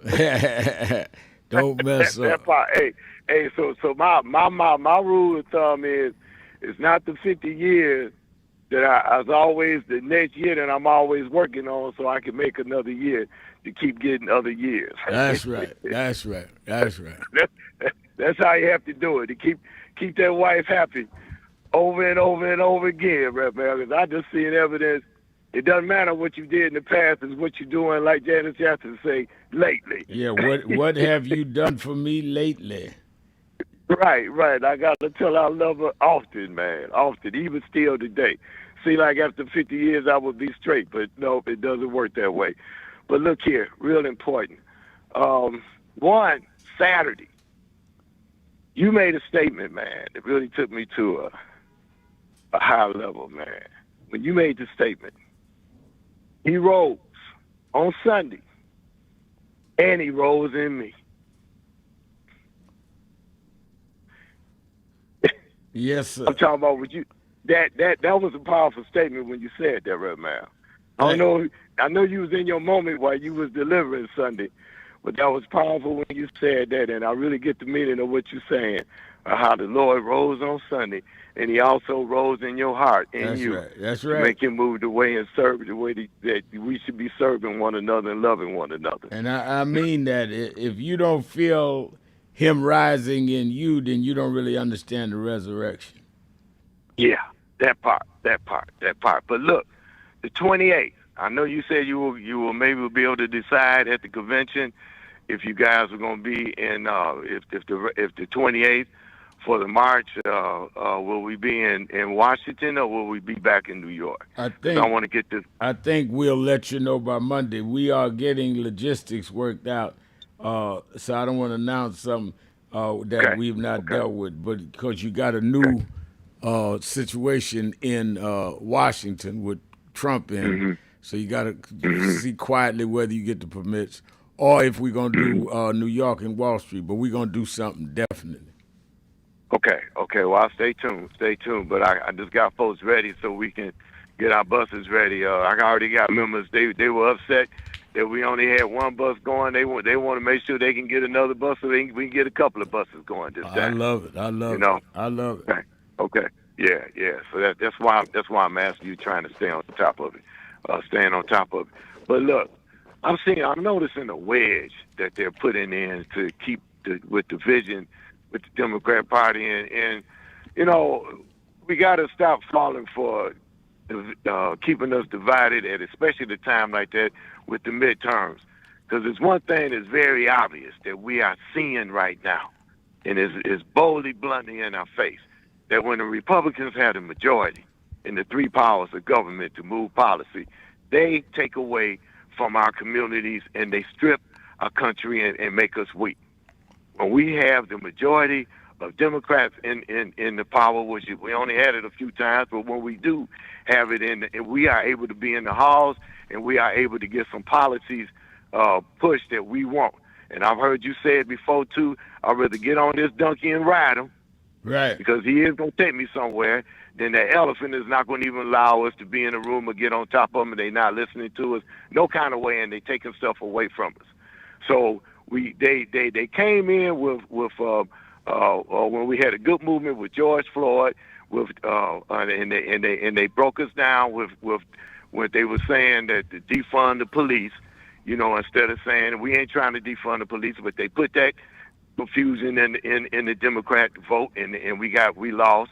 And then this past year, they come up with what was going on on the Middle East, with how we was the Palestine, they was bombing, and to help weaken us and coming out in strong support. And this year, I'm seeing them using AIPAC. Now, Reverend Al, they using AIPAC as our elected officials who are taking funding from AIPAC to make it seem like, these are the ones that we should be eliminating. This is that progressive group that is pushing on that how we should not be supporting candidates that are taking money from AIPAC. But my indication, I'm seeing candidates take money from AIPAC, and they still stay on supporting the issues that we want and policies that we want to put in place. Am I right or wrong about that? I've seen it go both ways. You're right. I think that I've seen those that have taken money from AIPAC, which is pro-Israel, pro-Netanyahu, and they have gone adamantly that way. And I've seen some that's got support from AIPAC and still said, no, I'm not for Netanyahu. I may be for the state of Israel, but I'm not for Netanyahu. And they've gotten mixed results. I know in Illinois, this last primary, the AIPAC candidates won in 2 districts and lost in 2 others. So it's a mixed feeling. But I think that's why we need to keep these candidates feet to the fire, make them answer the questions so we know. I don't care who they get money from. I want to know what they're going to do, and then what is their record that would make me believe they're going to do what they say. That part right there, because, we just had our Michigan Democratic Convention here in Michigan this past weekend.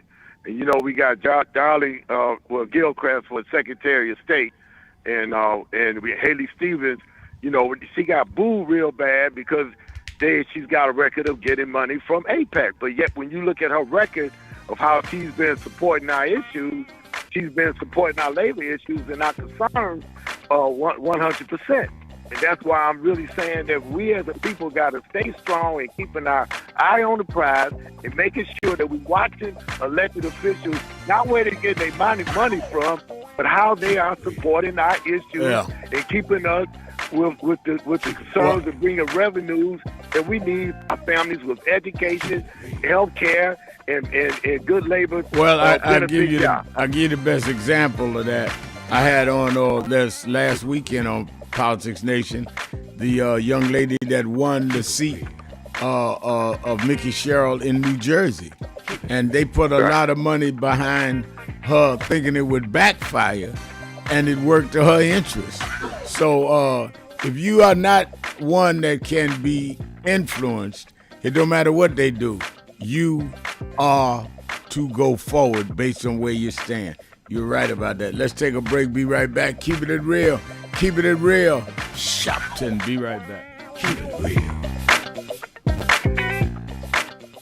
Keeping it real. I thank God I was blessed to have both in my life. Both historic, strong figures. But if I misused them and listened to not only figures that are not as historic as them, but figures that had nothing to do with the calling and purpose of my life, I would live confused. I'd be double-minded. I'm clear. And what I want you to do is be clear. Clear on who you are and why you are. And a lot of that will be exposed to you and others by who you are around and who you allow to enter your head. Keep people at a distance that only have a distant and unclear vision who you are and who you are supposed to be. They could be your blood relatives, but they could not be the ones that accompany you toward what you ought to be about tonight. Everybody good to you ain't good for you. Everybody that makes you laugh sometimes end up making you a joke.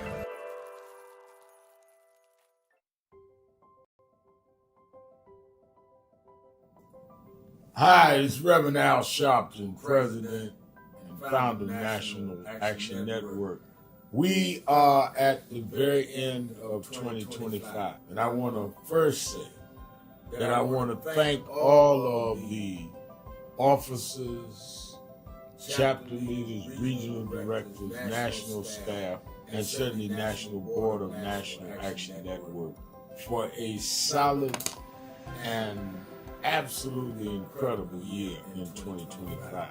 Despite the fact that we are under assault, voting rights, diversity, equity, and inclusion, the battles globally where we're seeing Nigeria and Venezuela attacked, and on and on and on. We have been steadfast as an activist organization in the tradition of Dr. King. We started the year with a national call that thousands responded to, and we were in Washington on our side of town while Trump was being inaugurated on the other side of town. And we made a pledge. We told people to lift their hand and make the pledge, and we kept that pledge to work all year to keep the dream alive. And that led into when Trump went after DEI, we supported some that were boycotting, and we started boycotting, something that had never happened. We said we're going to go buy from those that have committed to keep DEI, and went in several cities around Costco's and Sharpton. We've now bought stock in other companies. We're going to shareholder meeting and demand they continue DEI. We've had a sensational National Action Network convention covering the span of activity, from political empowerment to education, to how we deal with the Black church, how we deal with Black women development that has to deal with both discrimination based on gender and race. And of course, we came to Wall Street by the thousands and marched in late summer on the anniversary of the March on Washington. And people thought you could not get people out, and they came from all over the country. And we marched on Wall Street and had an enormous turnout. The only mass Black march, Black-led march this year. We had a lot of protests, a lot of marches. I salute all No Kings marches and all. But the Black organization march, it welcomed everybody. We had white, Black, everybody there. Was our march on Wall Street in August. And then our Triumph Award and on into our fall agenda of organizing, mobilizing. We've expanded. We've started chapters in about 12 new cities. So I am proud of what we've done this year, but it's only the beginning, because our very rights are under attack, and they're not even being quiet about it. They want to revoke the Voting Rights Act. Section 2 may fall with this Supreme Court. They want to end the Civil Rights Act of 64. That's what the end of DEI is about. So let us be more alert and active than ever. History will decide whether the civil rights gains of the 50s and 60s died in the 2020s. That's on your watch and mine. So if we've got to march, we have to protest, we have to lobby, we have to rally, whatever we need to do, we need to put our shoulder to the wheel more than ever. I'm going to lay out a plan on King Day, both in Harlem at our annual event and in Washington at our annual Martin Luther King Day breakfast that we do in D.C. We do 2 cities that day. And then, of course, all roads lead to New York to paper for our convention. We had, as I said, the largest attendance convention last year. In 2025, it needs to be more this year because our very existence is at stake. We also are closing our negotiations on a new headquarters, our national headquarters that befit our mission. I'm so excited about it, but I can't give you details. We're just about ready to sign the contract, but it will be something that will last longer than many of our lifetimes. So we came alive in 25, despite a hostile administration, despite the fact that a lot of people were intimidated and spooked into silence. We came alive in 25. Now we have to straighten out tricks in 26. I need you, we need each other. Let's do this. All these tricks, don't forget, Trump only won by 1.5%. He is trying to act like he has a mandate. No, he has a mission, Project 2025. We have the mandate that we can't let them undo what has been done. And we must even go further for the empowerment of all people. Happy New Year. And be focused.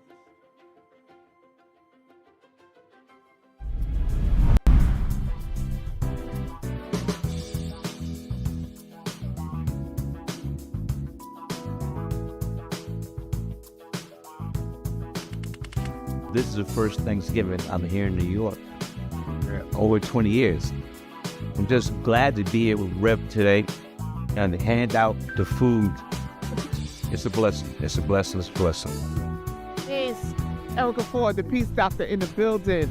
Here at the National Action Network, it's about thanks. It's about giving. It's about gratitude. It's about love.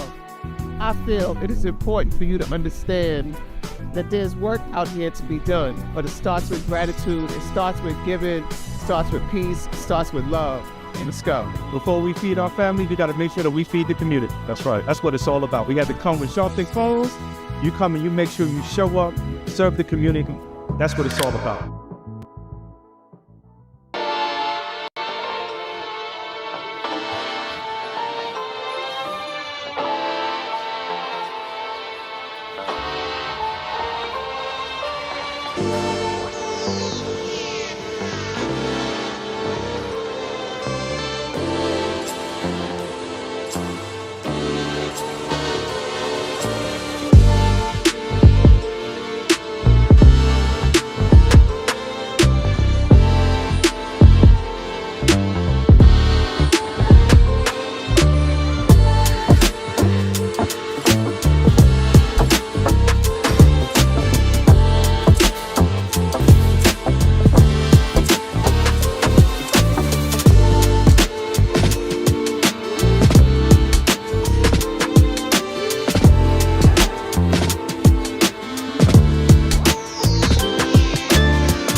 This organization has been on the front line. People ask me, why do families call us? Because we never leave them.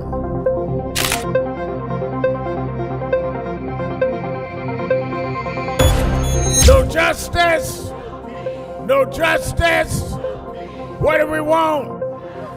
What do we want? What do we want? When do we want it? Keeping it real. Keeping it real. I'm your host. When do we want it? Reverend Al Sharpton, and you can call in at 1-877-532-5797, 1-877-532-5797, or you can go to our message board and send a message on our message board at www.nationalactionnetwork.net. And I read on our message board of James Mitchell says Representative Sheila McCormick has resigned from Congress. Wow, we lose another vote in the House. She was a member of the caucus and is being prosecuted about defrauding the government for some funds. So apparently she has resigned. I also, I'm reading from Disco O'Brien that AIPAC has members who despise Netanyahu and who still support the existence of the state of Israel. Well, and I've known some people that have taken AIPAC money and have been anti-Netanyahu. It can go both ways. A lot of it is according to the person, because some people acquiesce and voluntarily says, I'm going to do this, that, or the other. And others say, to not only AIPAC, to others, I'll take your money, but you're not going to call my shot, including, we've got the same thing with people of Arab background in Michigan that took some black seats. So I play the game by one set of rules. And I think that's the only way to be fair.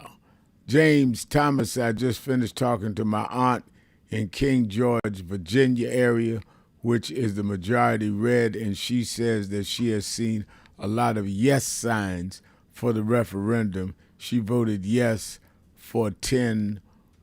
That's good. If there's a lot of yes signs in a red area, that's a good sign, because yes is what we need, in my opinion. All right, we're joined now, as we are every Tuesday on Tell It Tuesday for the last hour of the show, by the senior pastor of the First Corinthian Baptist Church of Harlem, and he is, of course, a member of the National Board of the National Action Network, the Reverend Dr. Michael A. Warron. How you doing, Reverend? Pretty good, Reverend Sharpton. How are you today? Doing pretty good. Let me start by, I want to get to certainly the vote in Virginia, and I want to get to what is going on in terms of this Iran situation. It looks like there will not be talks today. Vance is on hold. But let me talk to you about your thoughts, feelings, where in the last 10 days, we've seen a 7-month-old baby killed by gunfire, stray bullet in Brooklyn. I went and did the eulogy, and I never saw a casket that small. A few days later, we see the former lieutenant governor of Virginia kill himself and his wife with their 2 teenage children in the house. And then we see this former National Guardsman in Shreveport, Louisiana, kill 8 babies, 8 children, 7 of them his, and wound his wife and his girlfriend. And the reason I wanted to raise it to you is not only your standing morally, but the point of mental health. I mean, there's no one that can convince me that there are not mental health issues involved in the Fairfax shooting in Virginia and in the shooting in Shreveport, Louisiana. Because for somebody to do that, something that savage to their own, in both cases, there's got to be something that snaps. Yeah, Reverend, I agree with you. I think there are 3 particular issues. You raised 3 scenarios, and I think there are 3 issues that arise from that. The first incident with the baby, 7-month-old baby who was shot, I think we can talk all day about the proliferation of guns and how guns enter places like New York State. I think we also have to deal with reality, because those were young people who were shooting. And I think we've seen it over the years in different ways, in different eras, how there are young people who feel that the best way to resolve their issues is through gun violence. But now, I think with the increase of social media and the like, there's a particular kind of devaluing of humanity that is taking place, where life is meaningless to many people. You have many young people not believing they'll live past 21. And so for those people, many like that, who think like that, taking another life does not mean anything. You can go from Chicago to New York to L.A. to the major urban centers. You'll see this kind of gunplay among young people. And so I think that is something we have to deal with, and you can't just deal with that crisis by talking just about gun violence. There's several levels of engagement, especially when they're young people who are the perpetrators of such violence. And needlessly, to see a child, a baby, be life taken is sad. I saw a clip of you talking about it on television, and it is tragic to see something like that. So I think you have not just gun violence, but the proliferation of that gun violence among young people across the country in many different ways. We look at that situation in New York, but you also have the young man who tried to kill President Trump. So it's not even just something which many people try to reduce it down to an issue about race and all the like. Those are easy ways to not deal with a darker issue. I think, secondly, I think with regard to the former lieutenant governor, I didn't know him, but I remember him as a student at Duke University when I served as one of the university ministers. And I think we have to then address the black femicide, right, where you see an increase of violence, and the data would suggest that an increase of violence against black women and domestic violence cases that lead to death of black women. So there's no way you can have a conversation about black femicide and not talk about patriarchy and not talk about this idea of domination and conquest of females. I mean, it's part of this country's fabric where women have had to fight for access and rights still to this day. But black femicide is something we need to be able to name and have serious conversation about it because it is taking place in this country, and the data suggests it is increasing. And then lastly, I think it's a combination of the second and now something you introduced, Red, which is if anyone can murder 7 children, and I had this conversation yesterday, anyone who can murder 7 children, try to kill others at the same time, there's definitely some mental health issues going on. To look at your own children, and any children, but to look at your children and then take an AR-15 and shoot and kill them, something is off. And that just brings attention to the issue, I think, of mental health, mental wellness in this country. Yeah, it gets talked about a lot now, but it is not. It has not moved some of the political activity around it. I mean, not to be overcritical, but in our current mayor of New York City, during his campaign, there wasn't much said about mental health crisis in this city. Yet there is a mental health crisis in New York City, for example. So we have to move this conversation where it now has political teeth, and we can start seeing some policies and practices, because that's the issue, not just policy, but practices that seek to engage those who are in mental health, who are suffering mental health crisis. I might add, has been said by many, but the reality of what does it mean? How do black men deal with pain? And it can't be that we turn around and murder and kill. And I use black men in particular because there's a particular kind of reality that historically African-American men in this country have faced. So I think there are a myriad of issues there. Each unto itself are very powerful issues and worthy of conversation. Let me go to our message board.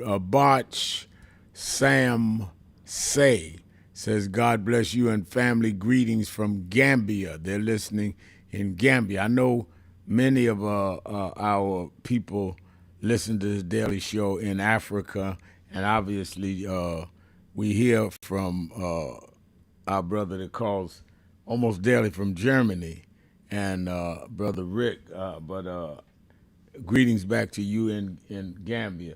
Let's go to the phone. Let me go to my Ace Boone Coon as soon as I come back. My Ace Boone Coon from Chicago. We'll be right back and go to Frank.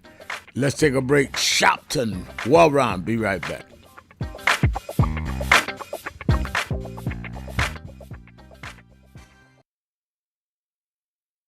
Keep hope alive. Keep hope alive. Keep hope alive on tomorrow night and beyond. Young America, hold your head high now. We can win. You must never stop dreaming. Face reality, yes, but don't stop with the way things are. Dream of things as they ought to be. Dream. Face pain, but love, hope, faith, and dreams will help you rise above the pain.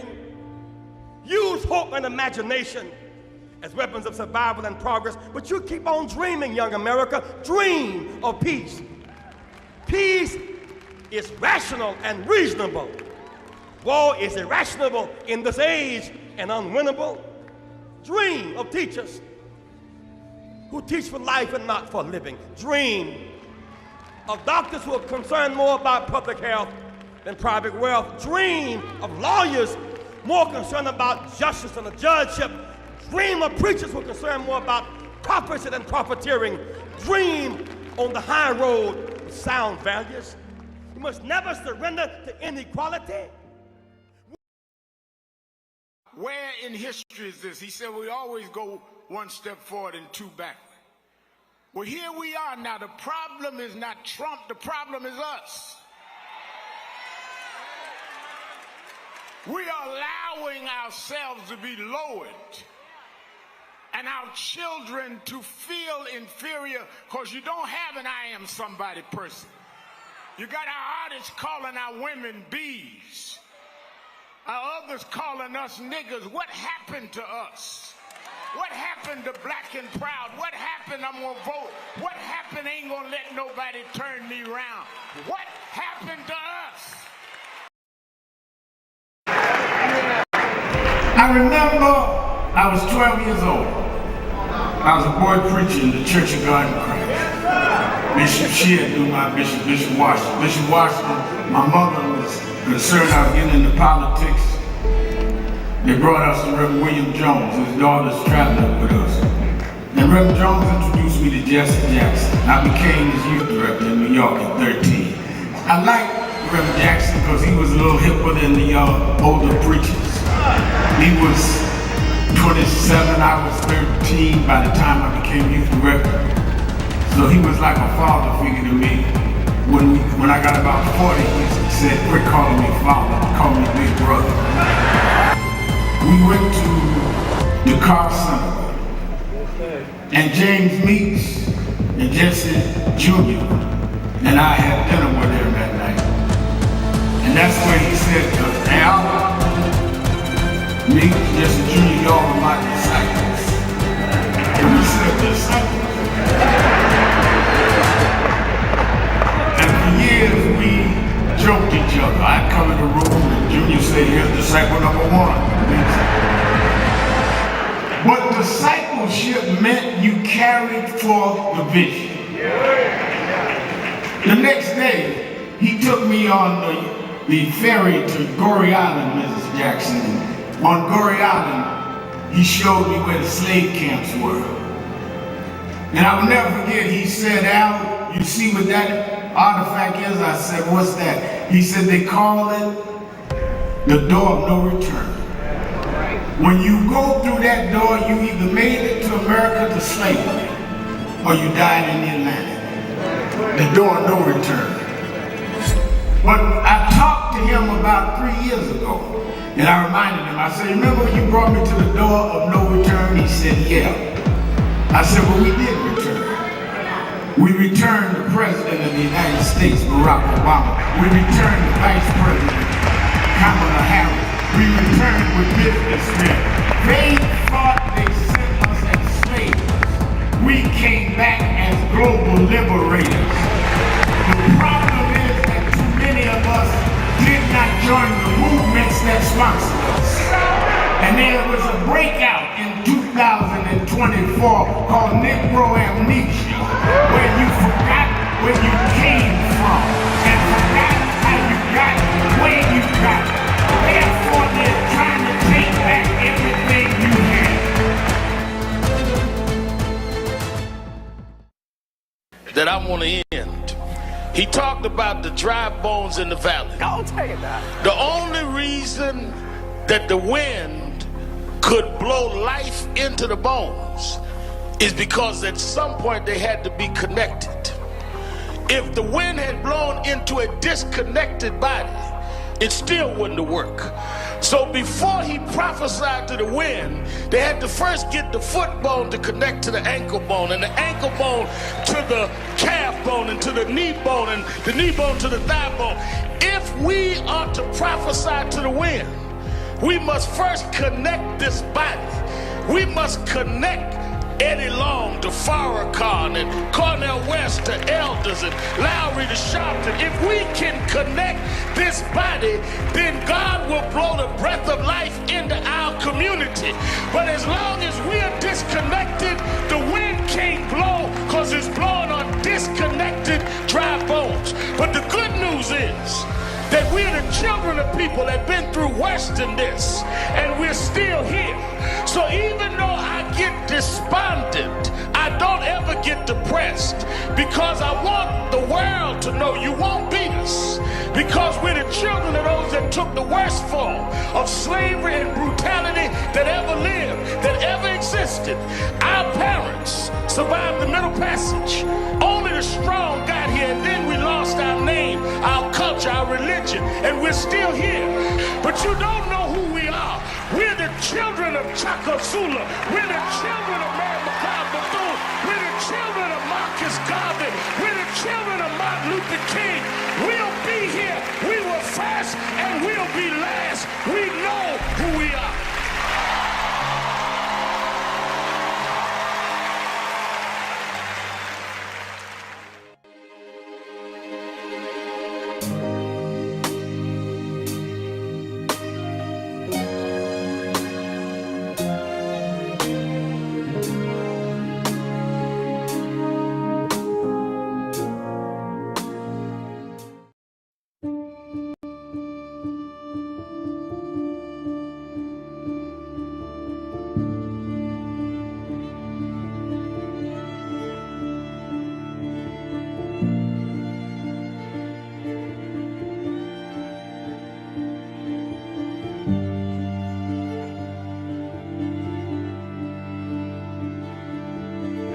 Robert Culp used to do a show with Bill Cosby, I Spy, and he did a documentary on breadbasket, Robert Culp. Oh, wow. You need to see that documentary. It's great. Absolutely. I lived this. I didn't read this. I lived it. I was there. You true to this? I'm true to this. Not new to this. I ain't new to this. Walter Phone Troy, he was, Jack O'Dell was one of the guys that Kennedy warned Dr. King about. He said he was a communist. Jack O'Dell and Stanley Levinson. And Reverend brought him in. Nobody else in the movement would deal with Jack. Reverend brought him in. Oh, yeah. Sure. Just us. Just us.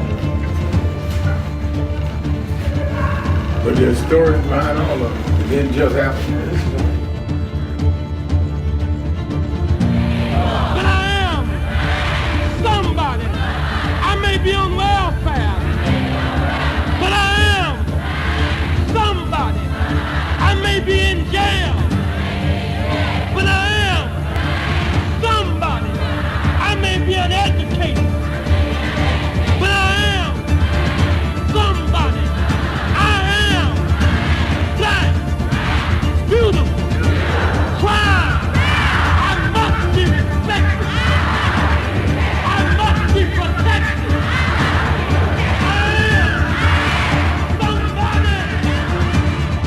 Come today. I see the Reverend Jesse Jackson is here. Yes. Lord, we thank you for the Reverend Jesse Jackson. Yes. I see the Honorable Maxine Waters is here. Yes. We thank you for Maxine Waters. You see the Reverend Jackson is here. Yes. We thank you. I am your host, Reverend Al Sharpton. Reverend Dr. Michael A. Warron is our co-host. Let's go to my ace Boone Coon in Chicago. On the west side, he says it's the best side. Brother Frank. I sure did. It don't mind you quote me. Lord have mercy. Got to know Reverend Al, Reverend Warron. Bet I came on, Reverend Warron came on, because I want to lay these two. I got two heavy questions that's bothering me. Right. And what they heavy to me, and I really want both y'all's opinion on them. Okay, so first of all, good afternoon, gentlemen. Good afternoon.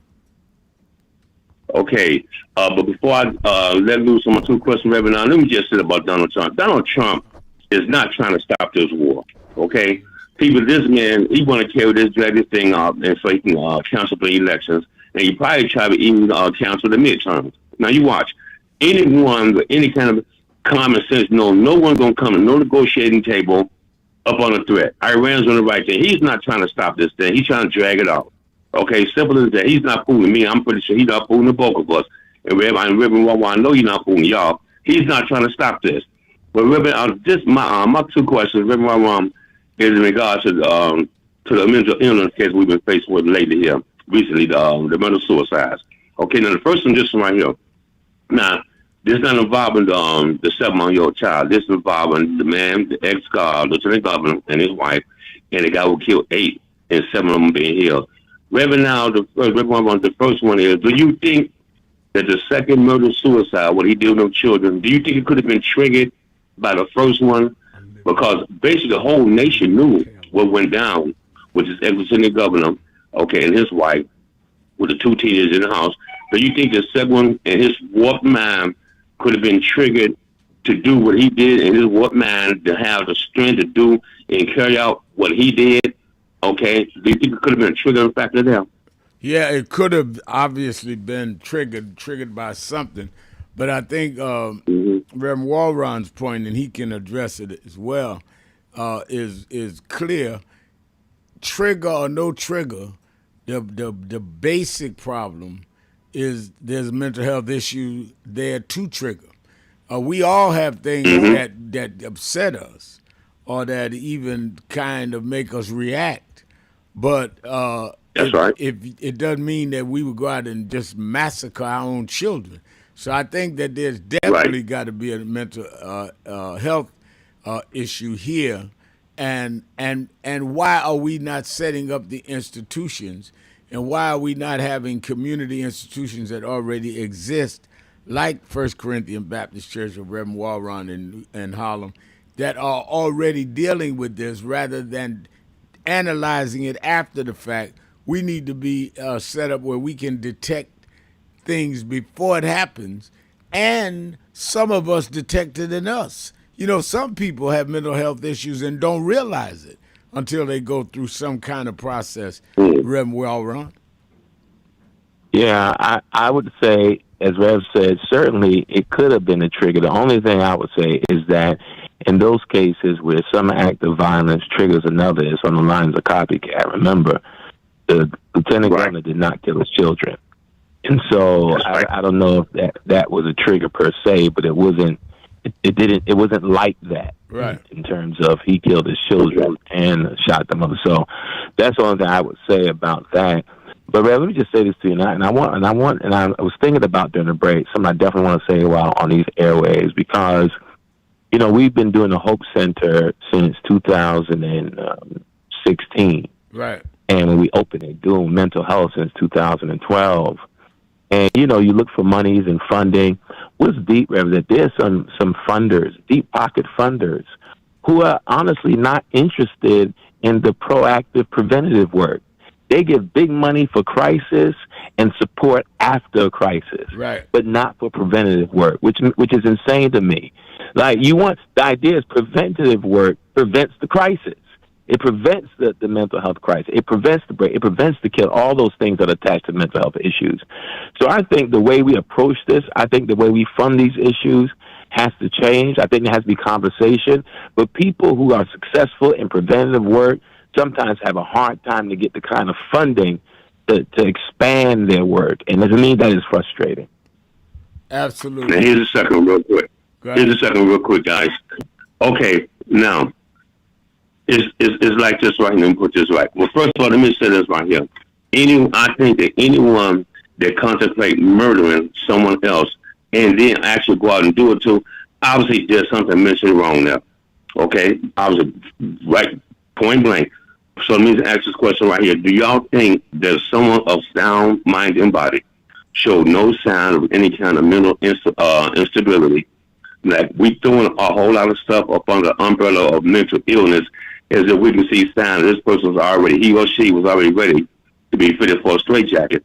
Do you think someone of a sound mind and body, okay, like I got confronted with, can get hurt that bad and come to got to the realization that they are about to lose because of their children? Because that can hurt a guy. I got put in a situation like I reviewed the other day, and to prevent me to keep me from graduating from college because she was insecure. I took 5-6 steps back. And another thing that held me, number one, I'm not a murderer. Number two, ain't no in the world I can raise my son, give him his face and his eyes, the rest of life, knowing I took his mom out. There's no way.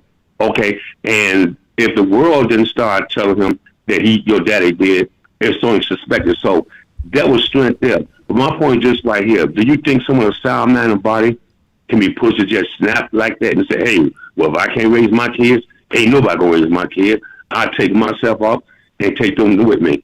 Do you think it always has to be something mentally, or does he just get brought to a breaking point? Or she?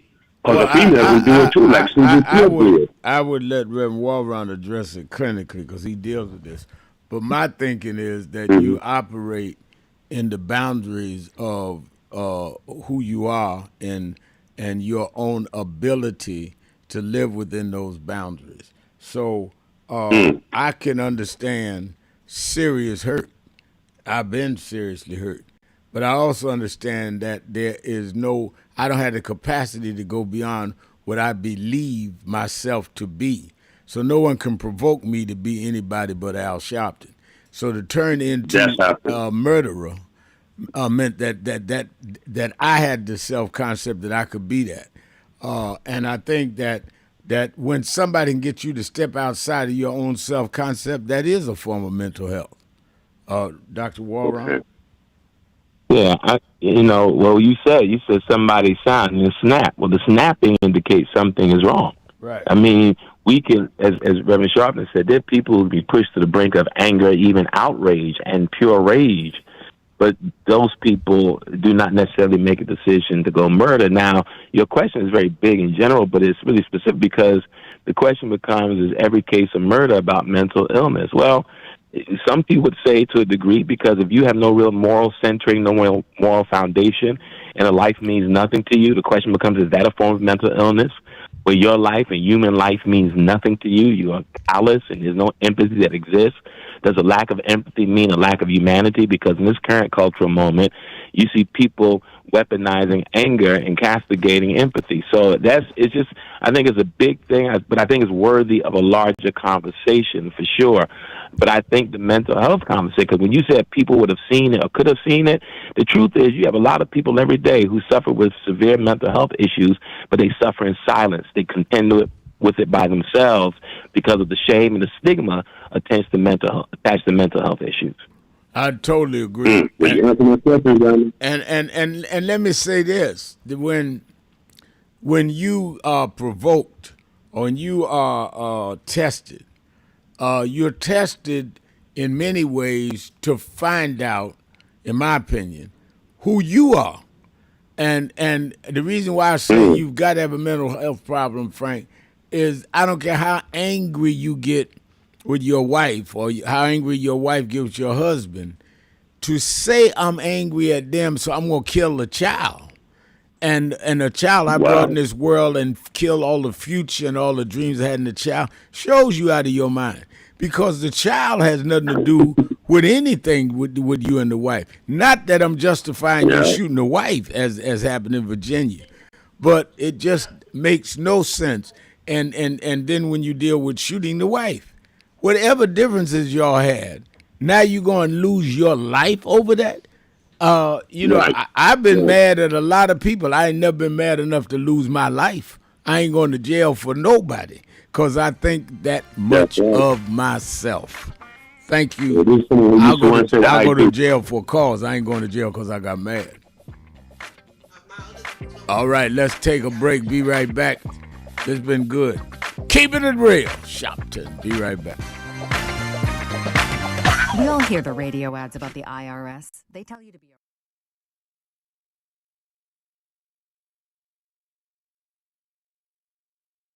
It's been a long time coming, but I know. 1968, Dr. Martin King was killed in Memphis, Tennessee.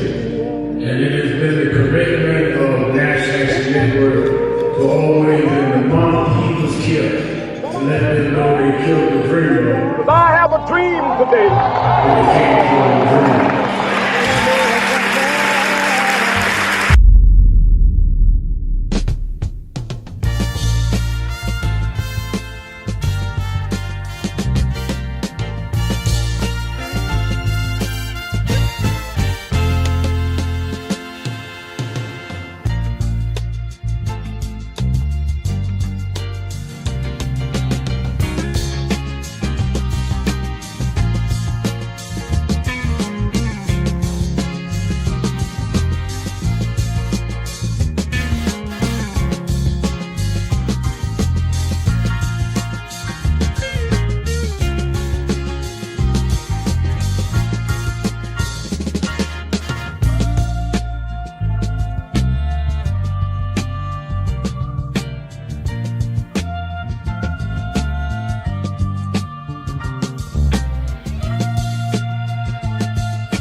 the joy unfold. I'm living my life like it's golden. Living my life like it's golden. Living my life like it's golden. Living my life like it's golden. Living my life like it's golden. Golden. Living my life like it's golden. Living my life like it's golden. Living my life like it's golden. Living my life like it's golden. Living my life like it's golden. Many people cannot focus because they have not really come to terms with their calling and life purpose. In order to focus, you must also be clear on what you're focusing on. So if you're not clear on your purpose, if you're not clear on your life's calling, then focus on seeking that. Because if you just read the ways and roads you traveled that you didn't even choose, that were sort of just laid out for you by God, in that it's telling you, speaking to you about what your purpose is and what you were born to do and be. I learned the things that I didn't plan had to be planned by God, and God's plan was directed toward God's purpose in my life. And I focus on that. Not focus on what others do, not focus on how well they're doing or bad they're doing, but focus on whether I'm in line and aligned with what I'm supposed to be about. And in order to move straight ahead, you have to be focused on the path you're running on.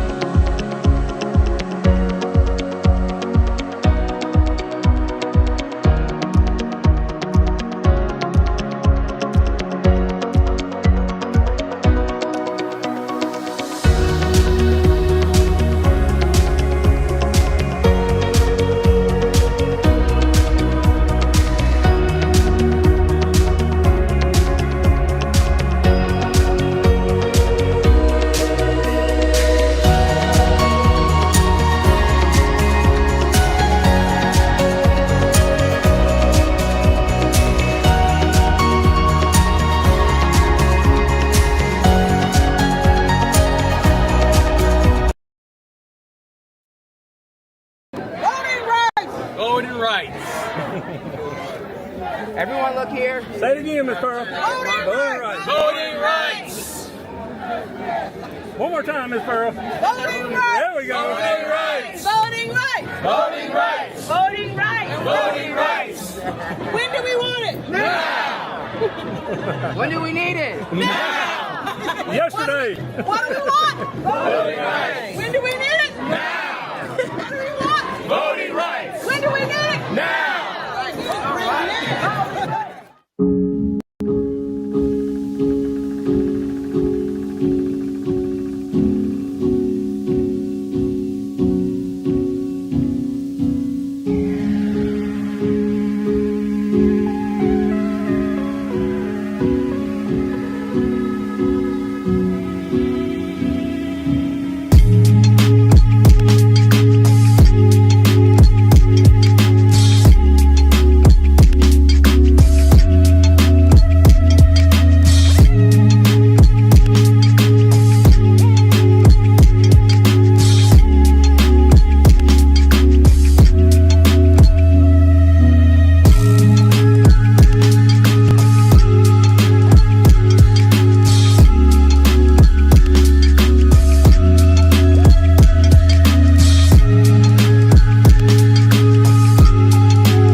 Keeping it real. Keeping it real.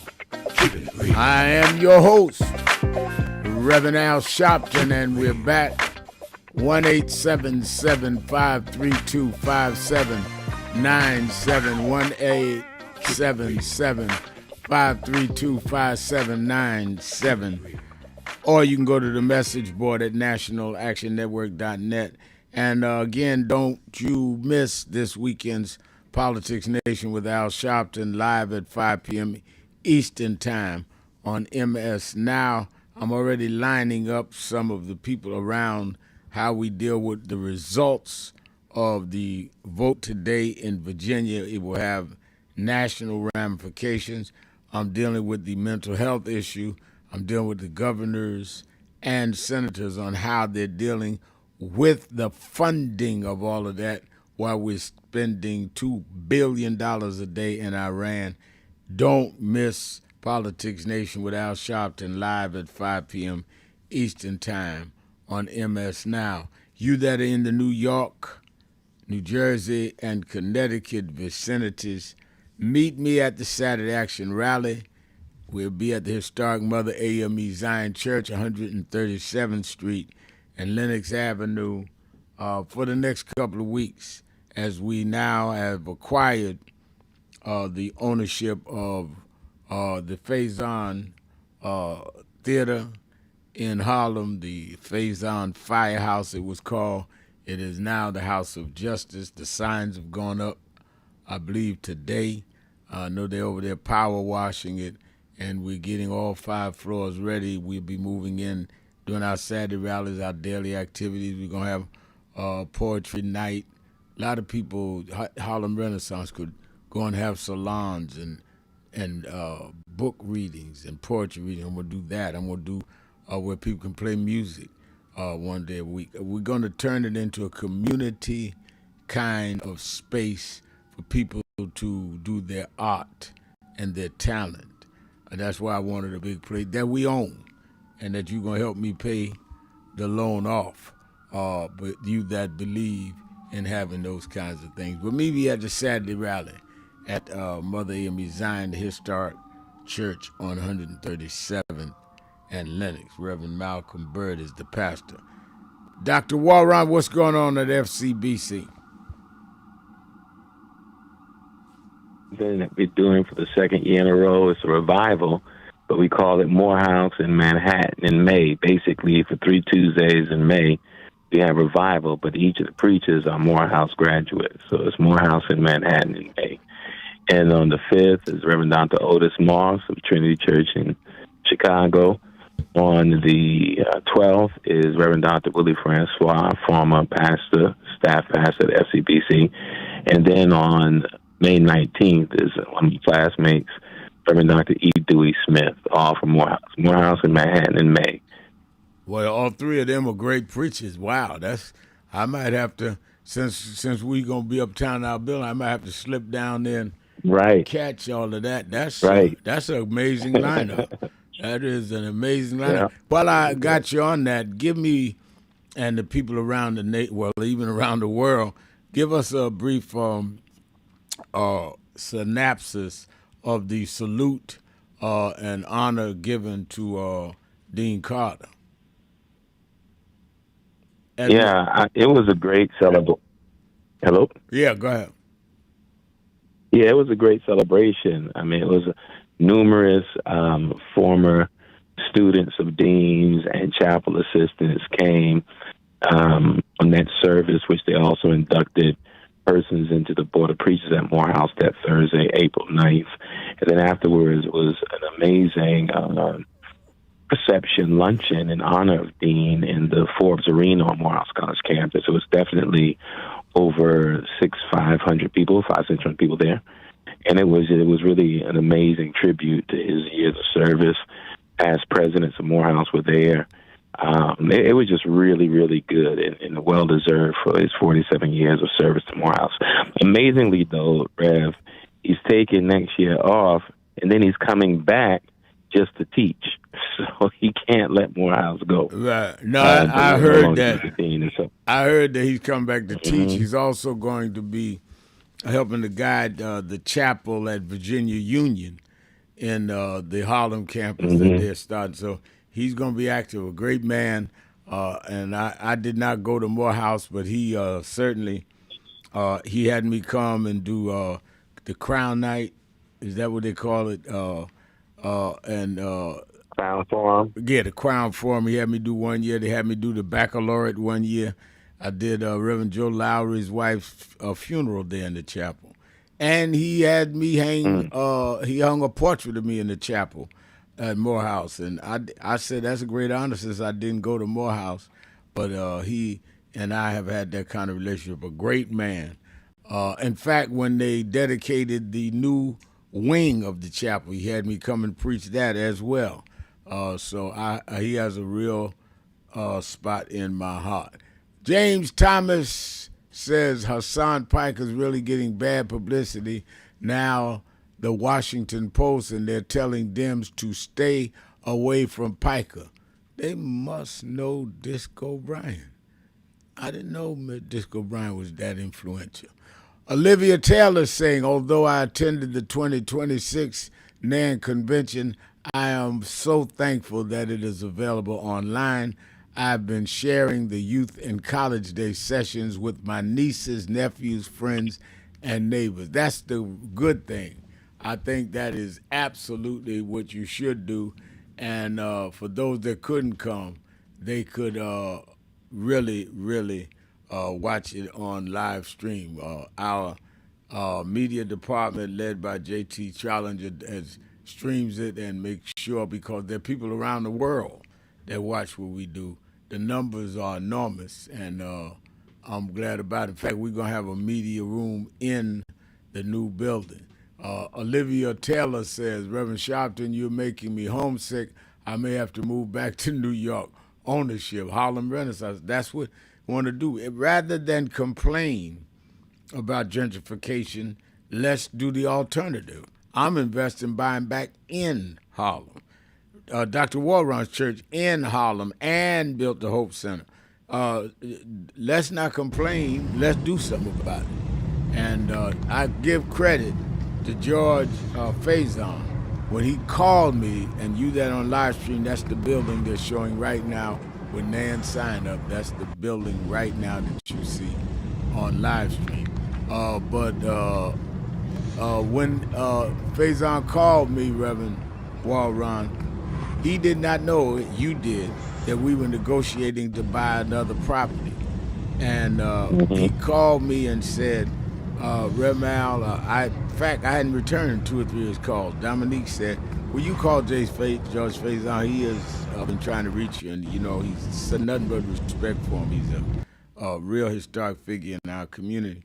So I called him. He said, I'm 80, and I'm trying to, you know, move on to the next part of my life. I really want to sell the firehouse. And I said, okay. And he said, I've had it on the market, but I'm willing to come down and sell it for $6 million. It's public record. And I said, all right. He said, if you can find somebody that can buy it and have the right backup, I'll sell it to them, and they can give me $1 million, and I'll move out. But I don't want, this is the key, I don't want to sell it to developers. I've had all kind of offers, developers. I don't want it to leave our community. And I asked Reverend Bird, Dr. Warron, our COO and pastors, the church mother AME Zion. I said, Bird, after Saturday rally, go around there and look at the firehouse. He said, all right. He went, come back. He said, looks good. Got the structures there. It was built to be a firehouse. I said, we haven't signed with those other people, right? He said, no. I said, why don't we buy that? And he's like eyes lit up. He said, are you serious? So back out of the other deal? I said, we never finished it. And it keeps black legacy going. And the people I had that would guarantee the loan of the other place, we asked them to back this, and they did. And we raised enough to put up the $1 million, back the loan on the other. And he walked out with what he wanted, and we got what we wanted. So I believe it was God in the plan, because I had no idea he was selling it. no intention to do it. Was almost ready to make a lease with an option to buy deal. And here we went with an ownership deal and stopped some more people that would just come in and buy it and would have knocked down his legacy, that firehouse. Absolutely. And built just, all kind of buildings at enormous prices. So it was the right thing to do. Plus, I told him at the Saturday rally, it fit, because all of my years out here, and this many years ago, they used to call me the ambulance chaser. Now I have a firehouse to park my ambulance and go out the back chute anytime something happens. So they can keep calling me an ambulance chaser. Now the ambulance has a residence. Right. Go ahead. He's amazing. When I ran for Congress, I had some events at the Faison Firehouse, because he's a member of FCPC. Yes, I know that. And so, his partner had his funeral there. Yeah, I didn't realize that he was selling, but it's a great space. I know when we had our events, it was great space, so it definitely makes sense. And like you said, you commend Brother Faison, because a lot of people go for the big money grab, and those developers are going to throw tons of money. But thank God that he cared about keeping something like that space and that institution not only in Harlem, but still ours in that community, because so much is changing right now in Harlem. And even as they put up our signs and do our renovations, we got to put that gold plaque right on that building of what George Faison did in that space for 26 years. He served that community and would not sell it out. One of the original dancers of the Alvin Ailey dancers from the Kings and Queens, but he planted his roots in Harlem. And you're right, remember FCBC? When his partner died, they did the funeral at FCBC. I was one of them that spoke. Oprah Winfrey was there. Last time I saw Roberta Flack. So he's been on the real side. All right, I hear the music. I've left some of you online. You can call in tomorrow first. I'll take you first. Let me thank the Reverend Dr. Michael A. Warron. Let me thank all of you that called in, listen in, you that called in and couldn't get through, but hung in there anyhow. Remember, whatever you do, wherever you go, however you feel, tell somebody, tell anybody, tell everybody. Keep it real. Keep it real.